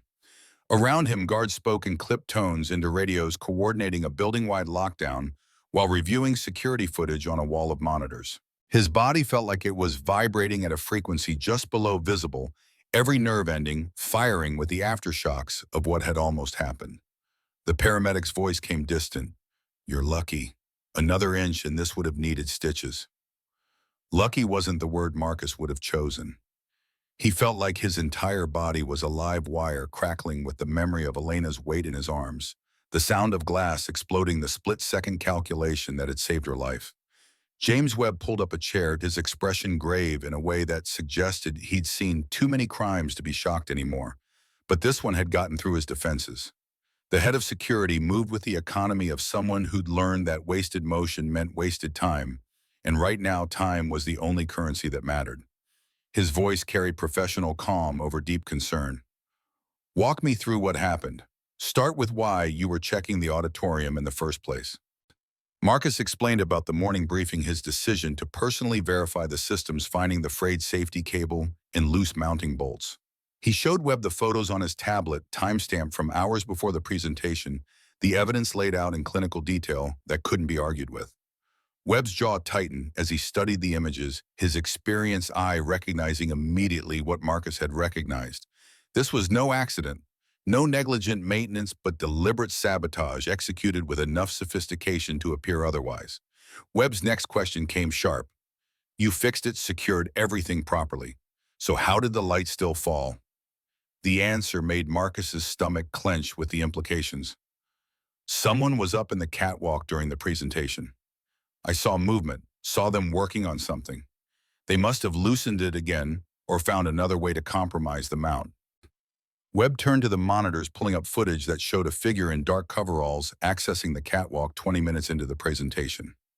The image quality was good enough to see the person carried tools move with purpose, but the face remained hidden beneath a hood and careful positioning that suggested they knew exactly where the cameras were.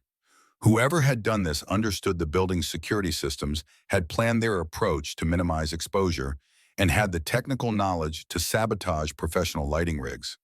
This wasn't opportunistic, it was calculated, professional, dangerous, in ways that extended far beyond a single failed attempt.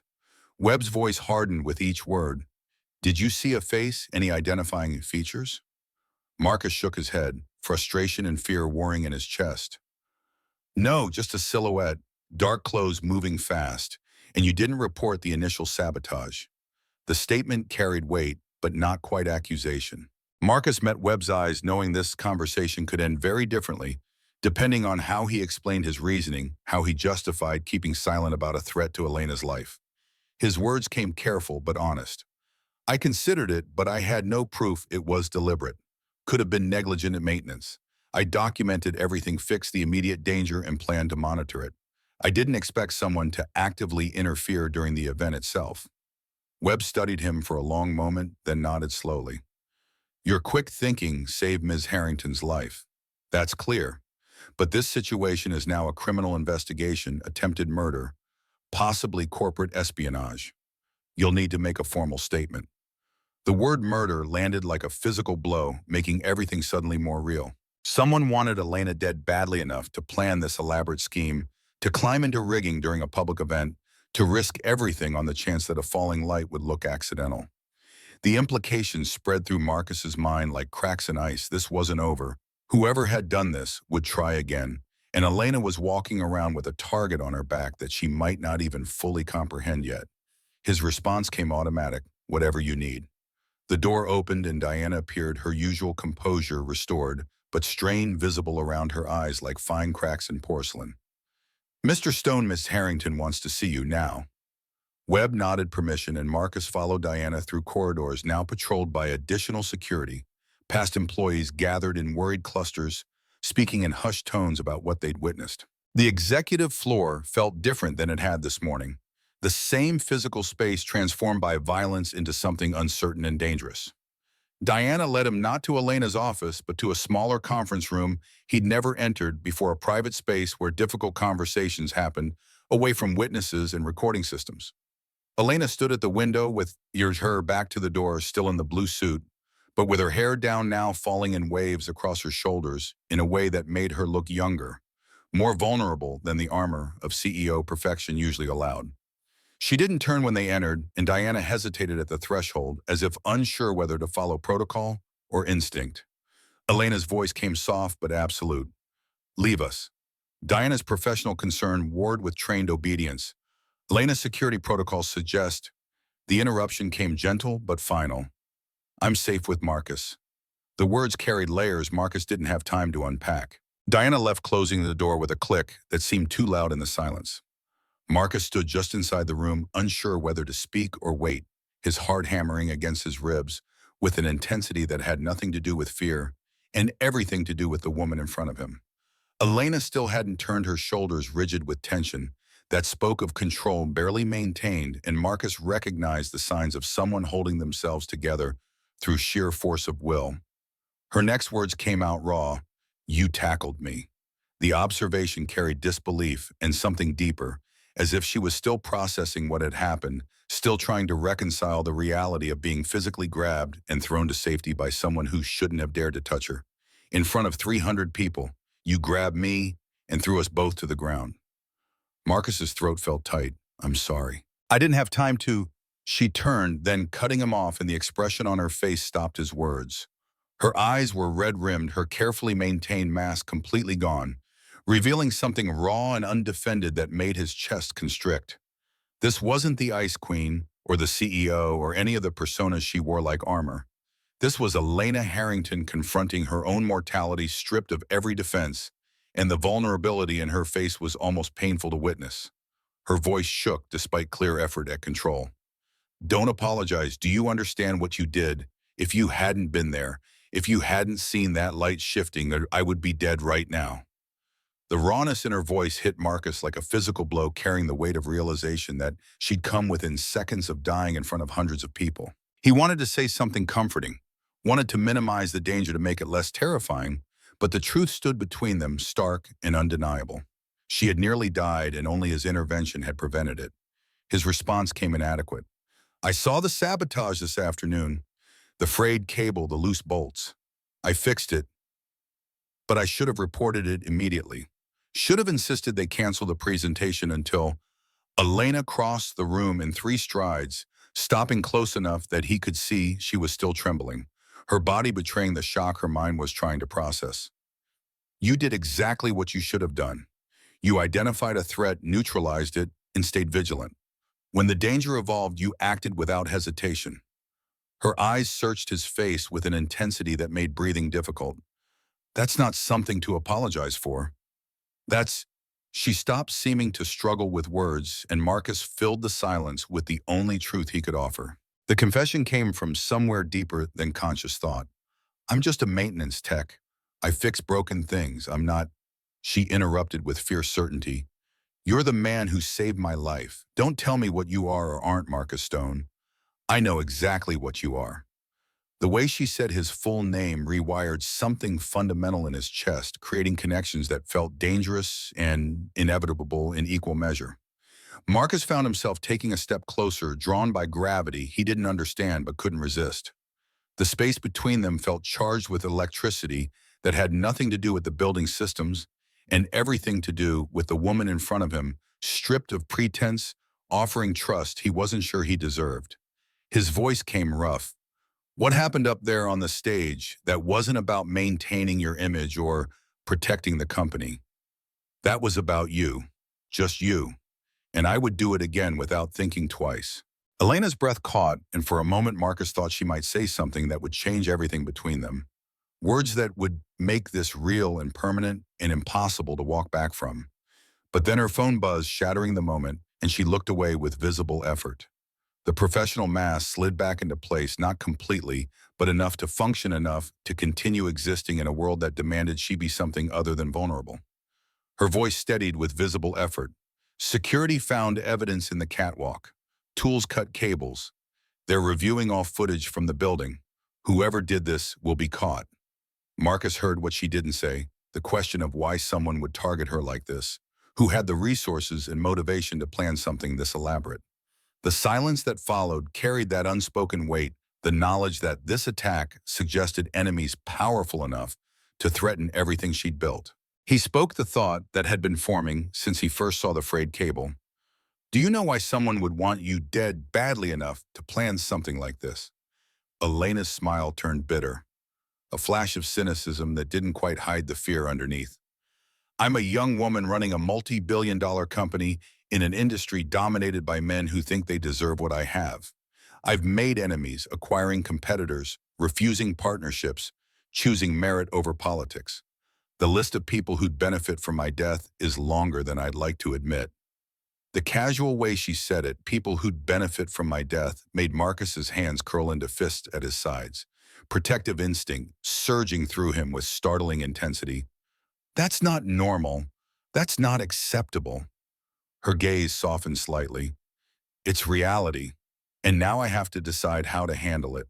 Cancel the product launch, increase security, show weakness to everyone watching for me to fail.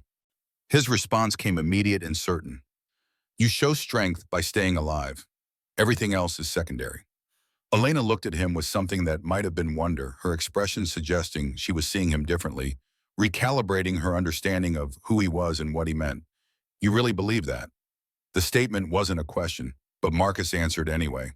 I know what it's like to have someone depending on you, to know that your choices, your survival determines their entire world.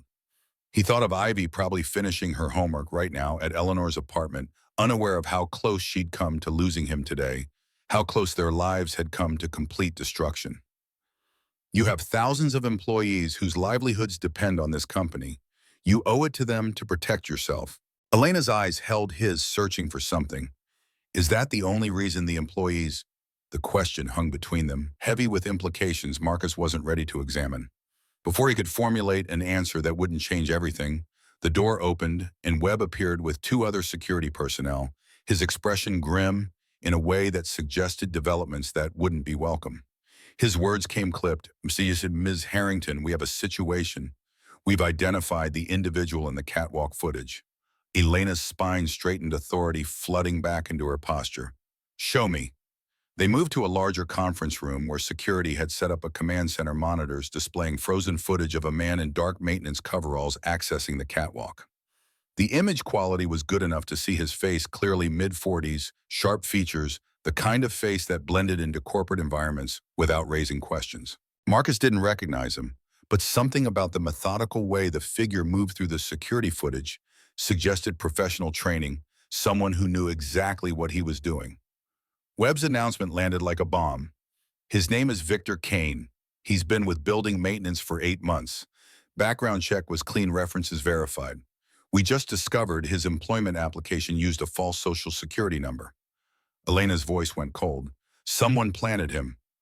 Webb nodded grimly. That's our assessment. We're searching his locker and contacting authorities now. But there's more. He pulled up another image, an email screenshot that made Marcus's stomach drop. This was sent to 3 business journalists 40 minutes ago before the incident.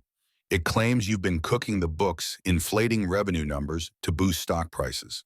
The timing suggests whoever sent it expected you to be in no position to defend yourself. The full picture assembled itself in Marcus's mind with sickening clarity. This wasn't just an assassination attempt. It was coordinated destruction calculated to eliminate Elena and destroy the company simultaneously. Kill the CEO, release damaging accusations, tank the company's value, create chaos that would force a sale or dissolution. Someone had planned this with precision that spoke to resources and inside knowledge that went far beyond a single hired saboteur. Elena's jaw tightened, fury barely contained beneath her controlled exterior. The allegations are false. Our books are audited quarterly by independent firms. But proving that will take time, and the accusation alone will damage investor confidence. Webb's response came strategic. Not if you're standing in front of cameras tomorrow, very much alive, with security footage showing an attempted murder that coincides with fraudulent allegations. That's not whistleblowing. That's conspiracy. Marcus watched Elena process this, saw her mind working through options and consequences with the speed that had made her successful. But beneath the strategic thinking, he could see the strain, the exhaustion, the weight of being targeted by people who wanted not just to defeat her, but to destroy everything she represented. The meeting continued for another hour, Webb coordinating with FBI agents who'd been called in because attempted murder of a CEO counted as federal jurisdiction. Detective Kate Morrison arrived with 2 other agents, a woman in her late 30s with the sharp eyes of someone who'd seen too many crimes to be shocked, but this one had earned her complete attention.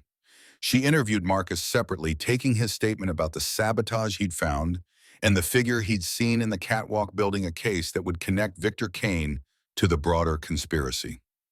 Around midnight, Marcus finally made it home to find Eleanor waiting with Ivy already asleep. The old woman's eyes went to the bandage on his arm, the strain in his face, but she asked no questions beyond whether he was all right. He assured her he was paid her the usual amount despite her protests, and stood in Ivy's doorway watching his daughter sleep with the stuffed rabbit clutched to her chest. The distance between this peaceful scene and what had almost happened felt unbridgeable, 2 realities separated by split-second decisions and chance positioning. If he'd been 1 second slower, if Elena had been 1 step to the left, if the saboteur had succeeded, the cascade of consequences made his chest tight with retroactive fear. His phone buzzed with a message from Elena's private number. Thank you for today, for everything. Get some rest. Tomorrow will be complicated. Marcus stared at those words until his vision blurred, trying to decode the meaning underneath. She had his personal number, had reached out after hours, had thanked him like a person rather than an employee. The intimacy of it terrified and thrilled him in equal measure, a boundary crossed that couldn't be uncrossed. 24 hours later, news broke that Victor Kane had been apprehended trying to board a flight to Mexico City.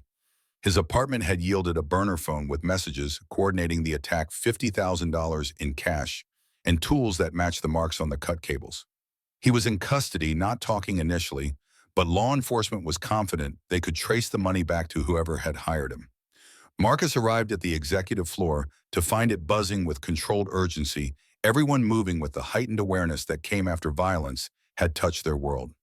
Diana intercepted him immediately, her expression more complex than usual, professional courtesy layered over something that might have been concern or warning.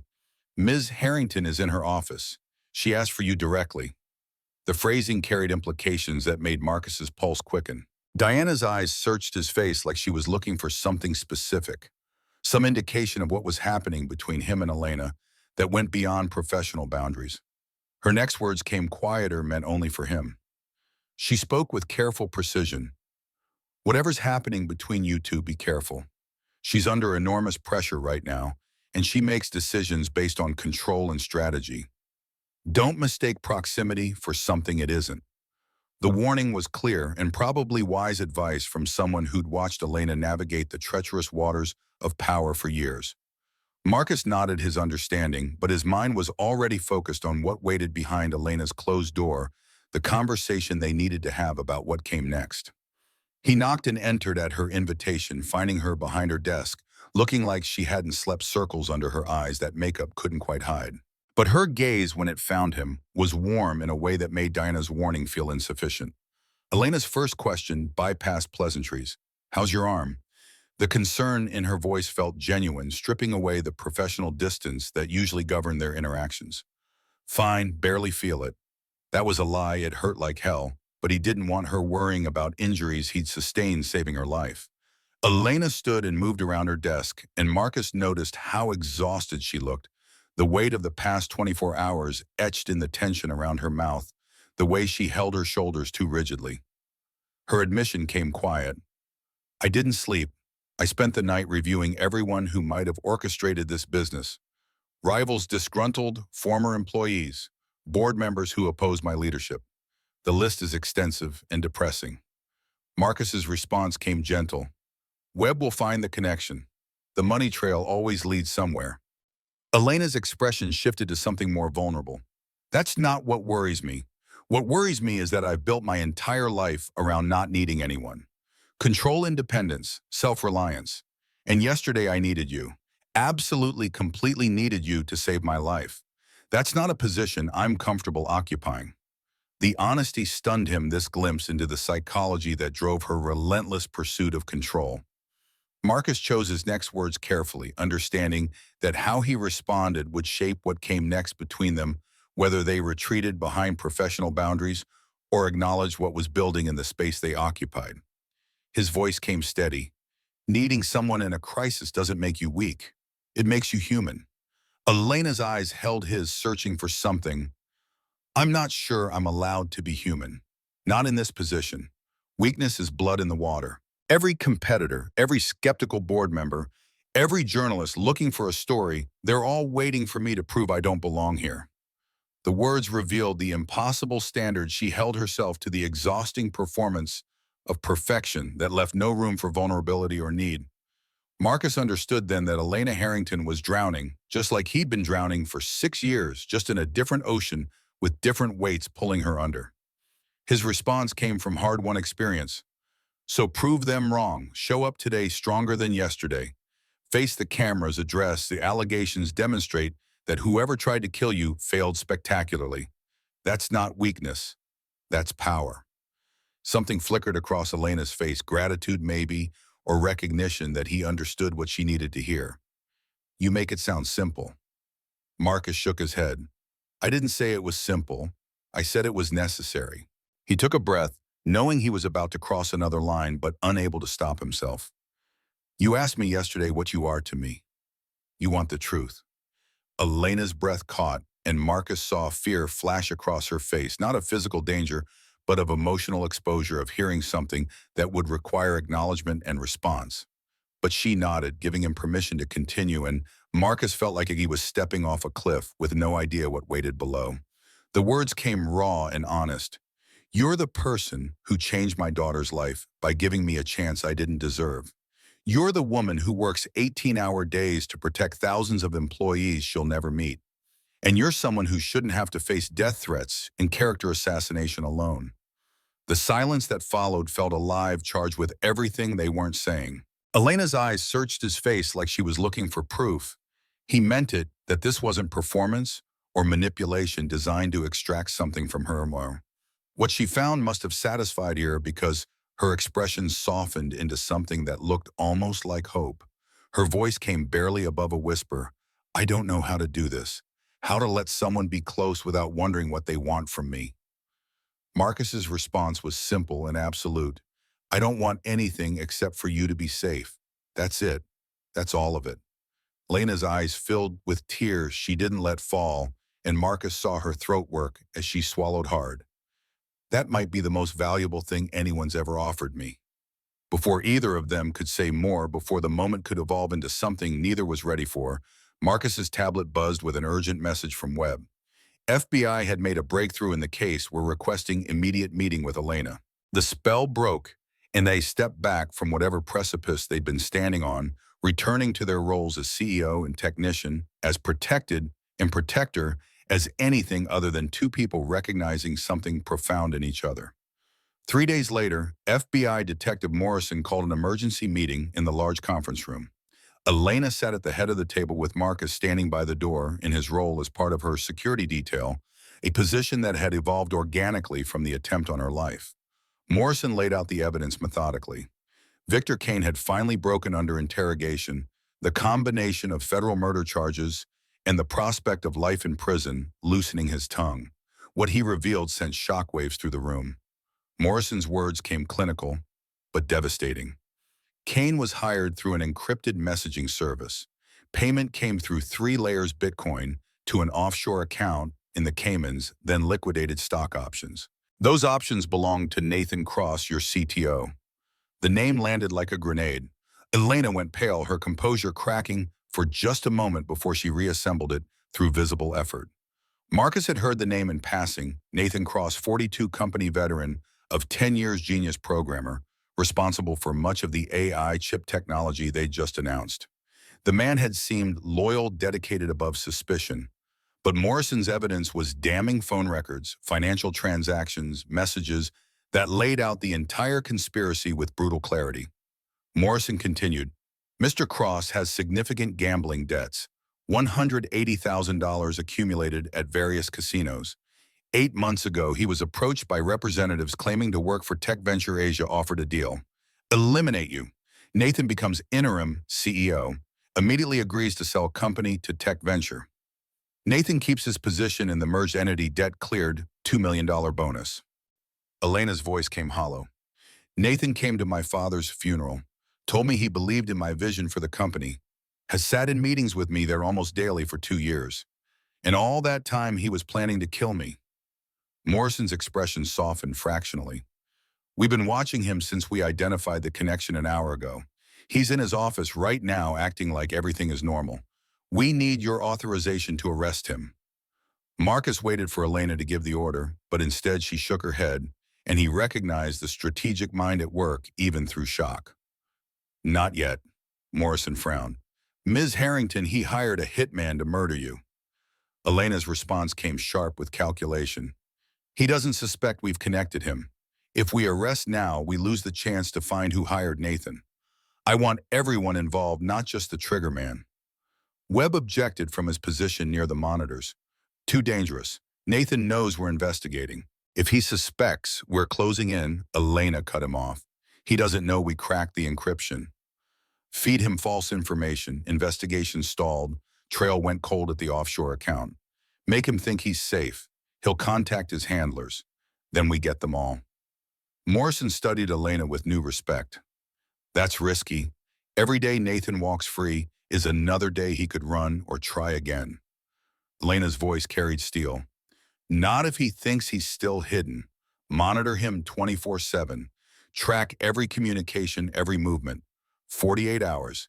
Either he leads us to the conspiracy or we arrest him on current evidence. Morrison looked to Webb, who nodded reluctantly. The operation was set, surveillance teams deployed, communication monitoring activated, Elena continuing to act normal while they waited for Nathan to make contact with whoever had orchestrated this. The next 2 days were the longest of Marcus's life, staying within 10 feet of Elena, at all times shadowing her through meetings and video conferences, standing outside her office when she needed privacy. Nathan appeared at staff meetings looking concerned and supportive, asking Elena how she was handling the stress after the attempt, offering to take on additional responsibilities. Marcus watched him perform empathy while knowing what the man had tried to do, and every word felt like acid burning through his restraint. On the evening of the second day, around 11 p.m., security alerts went off across the system. Nathan had entered the building through the parking garage. Marcus was with Elena in her office, where she'd been working late as usual, and Webb's voice came urgent through his earpiece, words that made his blood run cold. The message was terse. Nathan just accessed the building. He's not supposed to be here. Heading for executive floor. Marcus's response was immediate. We need to go now. Elena looked up from her work, reading the tension in his voice. What's happening? Before Marcus could answer, the lights went out, complete darkness, swallowing the executive floor as Nathan cut main power to the building. Emergency lights failed to activate, disabled earlier in preparation for this moment. Marcus pulled Elena away from her desk, where she'd be silhouetted against the windows, his eyes adjusting to darkness as city lights provided the only illumination. Footsteps approached through the hallway outside, slow and deliberate, and Marcus recognized the sound of someone who knew exactly where they were going. Nathan's voice came eerily friendly through the darkness. Elena, are you still here? Power outage. I came to check on you. Marcus saw the lie for what it was. Nathan had come to finish what Victor Kane had failed to do, eliminate the obstacle to his planned fortune. Elena started to respond, to play along, but Marcus saw the silhouette in the doorway and the unmistakable shape of a gun in Nathan's hand, backlit by emergency exit signs in the hallway. Every instinct screamed danger, and Marcus moved without conscious thought, stepping between Elena and the man who'd come to kill her. His voice came hard. The power isn't coming back, Nathan. Nathan's silhouette shifted, the gun rising to point directly at where they stood. Stone, of course you're here. The maintenance hero who's been ruining everything. The bitterness in Nathan's voice revealed depths of resentment Marcus hadn't anticipated. Nathan stepped further into the office, and Marcus could make out his face now in the dim light. Desperation and rage, warring with calculation. A man who'd bet everything on a plan that was falling apart. Nathan's words came venomous. You were never supposed to run this company, Elena. Your father knew it. The board knew it. Everyone except you. You're just playing dress-up in a position you inherited through genetics rather than merit. Elena's response came cold. Who hired you, Nathan? Tech Venture. Who's behind this? Nathan laughed, the sound carrying an edge of hysteria. People who understand that innovation shouldn't be controlled by legacy and nepotism. People who offered me a real future where competence matters more than last names. All I had to do was remove the obstacle. The gun steadied, pointing directly at Elena's center mass, and Marcus saw Nathan's finger begin to tighten on the trigger. Time slowed to crystalline clarity, every detail hyper-real. The way light caught the gun's barrel, the set of Nathan's jaw, the distance between Marcus and the weapon. No time to think, only to act, and Marcus's body moved before his mind could calculate the cost. He lunged, throwing himself at Nathan with every ounce of force he possessed, aiming to disrupt the shot even if he couldn't prevent it entirely. The gun discharged, the sound deafening in the enclosed space, muzzle flash, lighting the office like lightning. Marcus felt the bullet pass so close to his head that the air pressure made his ear ring, felt it tug at his hair, but his momentum carried him into Nathan, and they crashed into the wall together. They went down hard, Marcus's shoulder hitting the floor with bruising force, but he was already moving, reaching for the gun, trying to control the weapon before Nathan could fire again. Nathan was stronger than expected, fueled by desperation and rage, fighting with the abandon of someone who had nothing left to lose. They crashed into furniture, struggling in near darkness, and Marcus felt Nathan's elbow drive into his ribs with force that cracked something. The pain was distant, irrelevant, his entire focus on the gun still clutched in Nathan's hand. Marcus saw Elena moving in his peripheral vision, saw her grab something, her desk lamp, heavy brass, and swing it with desperate force into Nathan's head. The CTO staggered, his grip loosening, and Marcus wrenched the gun away, sending it skittering across the floor into darkness, where it couldn't hurt anyone. But Nathan recovered faster than Marcus expected, driven by the fury of someone watching everything they'd planned disintegrate. He tackled Marcus to the ground, hands closing around his throat with methodical pressure, designed to crush rather than merely choke. The pressure built rapidly, Marcus's vision graying at the edges as oxygen became a distant memory. He clawed at Nathan's hands, trying to break the grip, but his strength was fading faster than he could fight. Nathan's voice came from somewhere far away. Should have stayed invisible. Should have just fixed the lights and disappeared. Now you die with her. Marcus's lungs screamed for air that wouldn't come, consciousness slipping away like water through his fingers. Through the gathering darkness, he saw Elena searching frantically for the gun, heard her desperate voice calling for help. Then lights flooded the office, blinding, after so much darkness, and voices shouted from multiple directions. The pressure on Marcus's throat released abruptly as FBI agents and security guards swarmed the room, pulling Nathan away, forcing him to the ground with professional efficiency. Marcus gasped for air, his throat raw and damaged, his lungs burning as oxygen flooded back into his system. Strong hands helped him sit up, and suddenly Elena was there, kneeling beside him, her hands framing his face with desperate gentleness that made something in his chest crack open. Her voice came panicked. "Marcus, can you hear me? Are you hurt?" He tried to speak but only managed to croak, his throat too damaged for words. But he nodded, trying to tell her he was okay, even as his body shook with aftershocks of adrenaline and oxygen deprivation. Elena's eyes were wide with fear he'd never seen there before, tears tracking down her cheeks, and he realized she was shaking as badly as he was. Around them, security was securing Nathan, reading him his rights, coordinating with the FBI agents who'd burst in at exactly the right moment. Marcus caught fragments of Nathan screaming something about, "They'll come for you and you can't stop it," before he was dragged away. Detective Morrison appeared, her expression grim. "We got his confession on audio, plus he mentioned they plural. Nathan wasn't working alone." Webb's response came from somewhere near the monitors. "We need to identify his partners. This conspiracy goes deeper than one disgruntled CTO." But Marcus barely heard them. His entire world narrowed to Elena's face, the terror in her eyes slowly transforming into something else: relief, gratitude, recognition of how close they'd both come to death. Her hands were still on his face, anchoring him to reality, and he found himself leaning into her touch, despite the audience, despite every professional boundary that should have prevented this kind of intimacy. Elena's voice shook. "You impossible, brave, stupid man. You could have died." Marcus managed to rasp out 3 words that hurt his damaged throat. "Couldn't hurt you." 3 days later, Marcus woke in a hospital bed with his shoulder heavily bandaged and his throat feeling like he'd swallowed broken glass.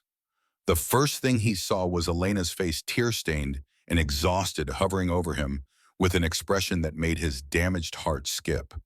The first thing he tried to say was Ivy's name, terror flooding through him that his daughter didn't know where he was. Elena's hand found his immediately, her grip gentle but anchoring. Her voice came thick with emotion. "She's on her way. Eleanor's bringing her. You're okay. You're going to be okay."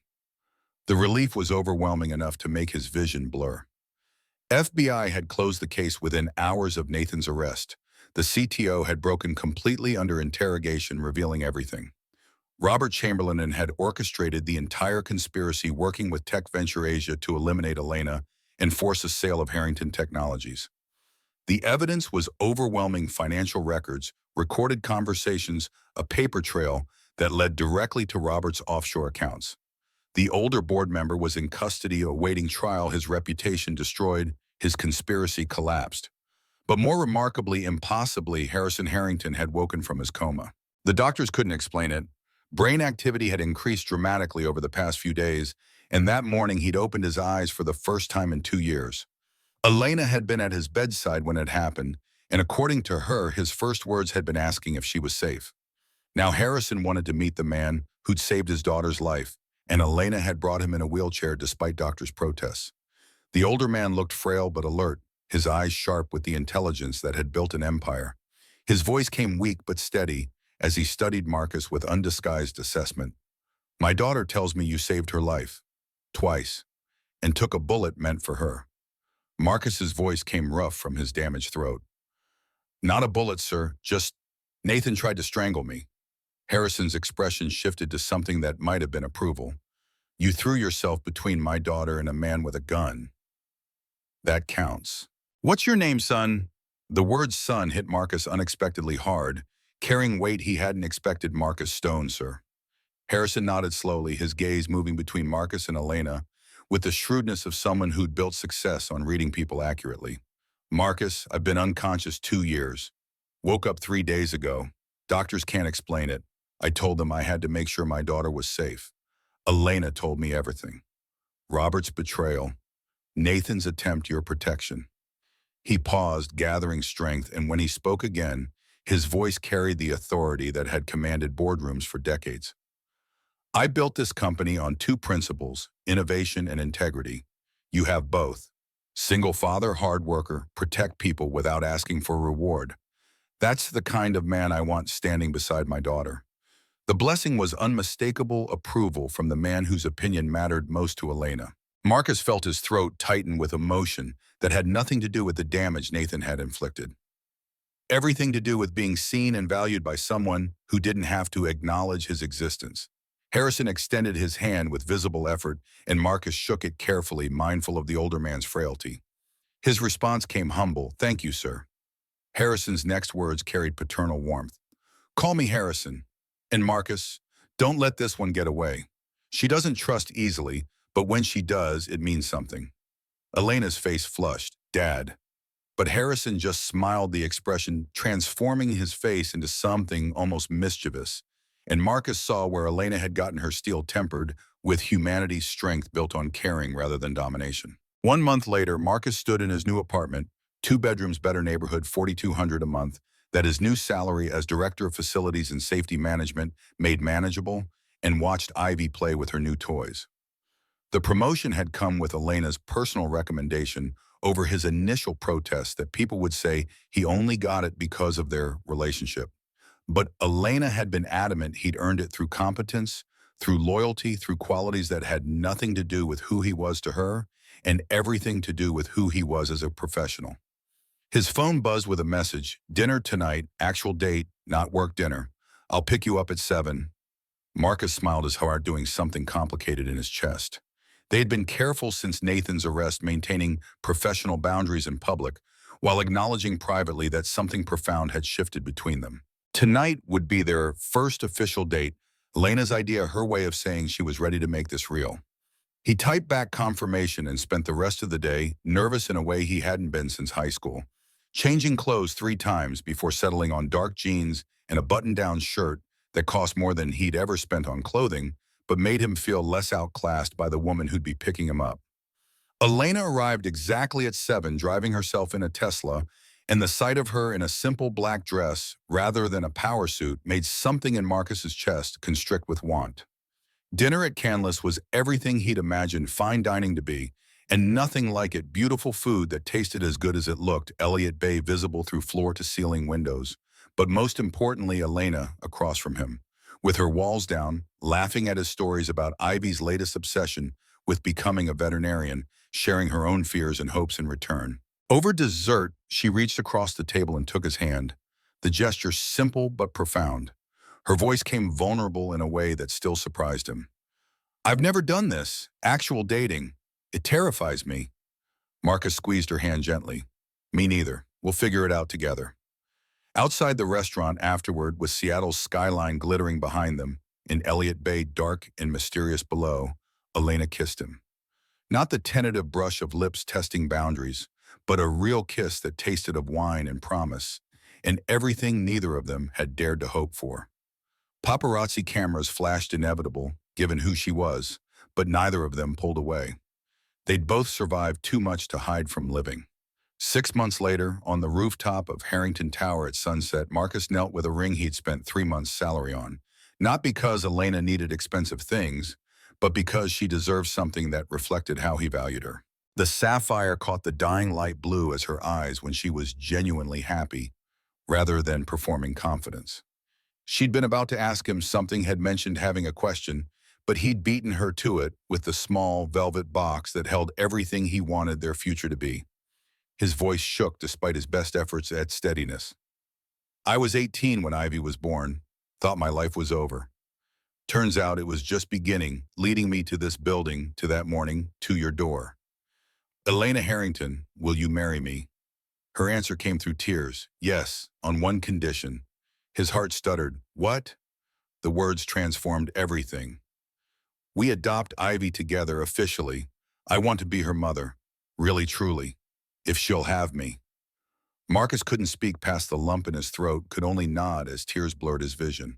They'd been building toward this for months, Elena bonding with Ivy over baking and art projects and bedtime stories becoming part of their small family in ways that felt natural and right. But hearing her say it explicitly, claiming Ivy as hers, choosing them both completely, it broke something open in Marcus that had been locked since Jessica walked away.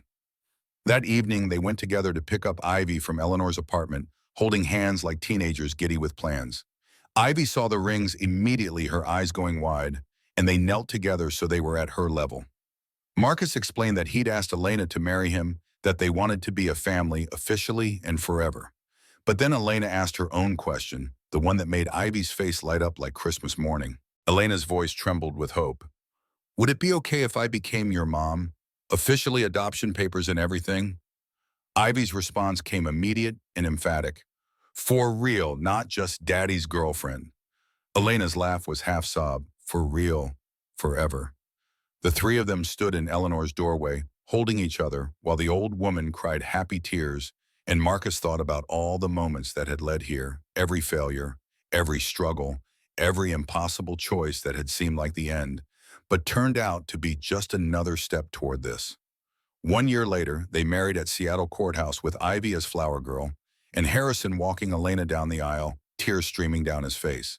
Marcus's apprenticeship program had trained 47 young electricians, by then giving kids like he'd been a path toward stability. Harrington Tech thrived under Elena's continued leadership, and Ivy declared she wanted to be a veterinarian and a CEO, which Elena assured her was absolutely possible.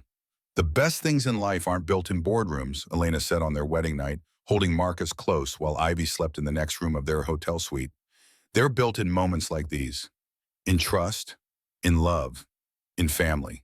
And Marcus, who'd spent 6 years believing he had lost his chance at happiness, held his wife and thought about his daughter, and knew that sometimes salvation came from the most unexpected places, from a frosted glass door that swung open at exactly the wrong moment, revealing vulnerability that led to everything right.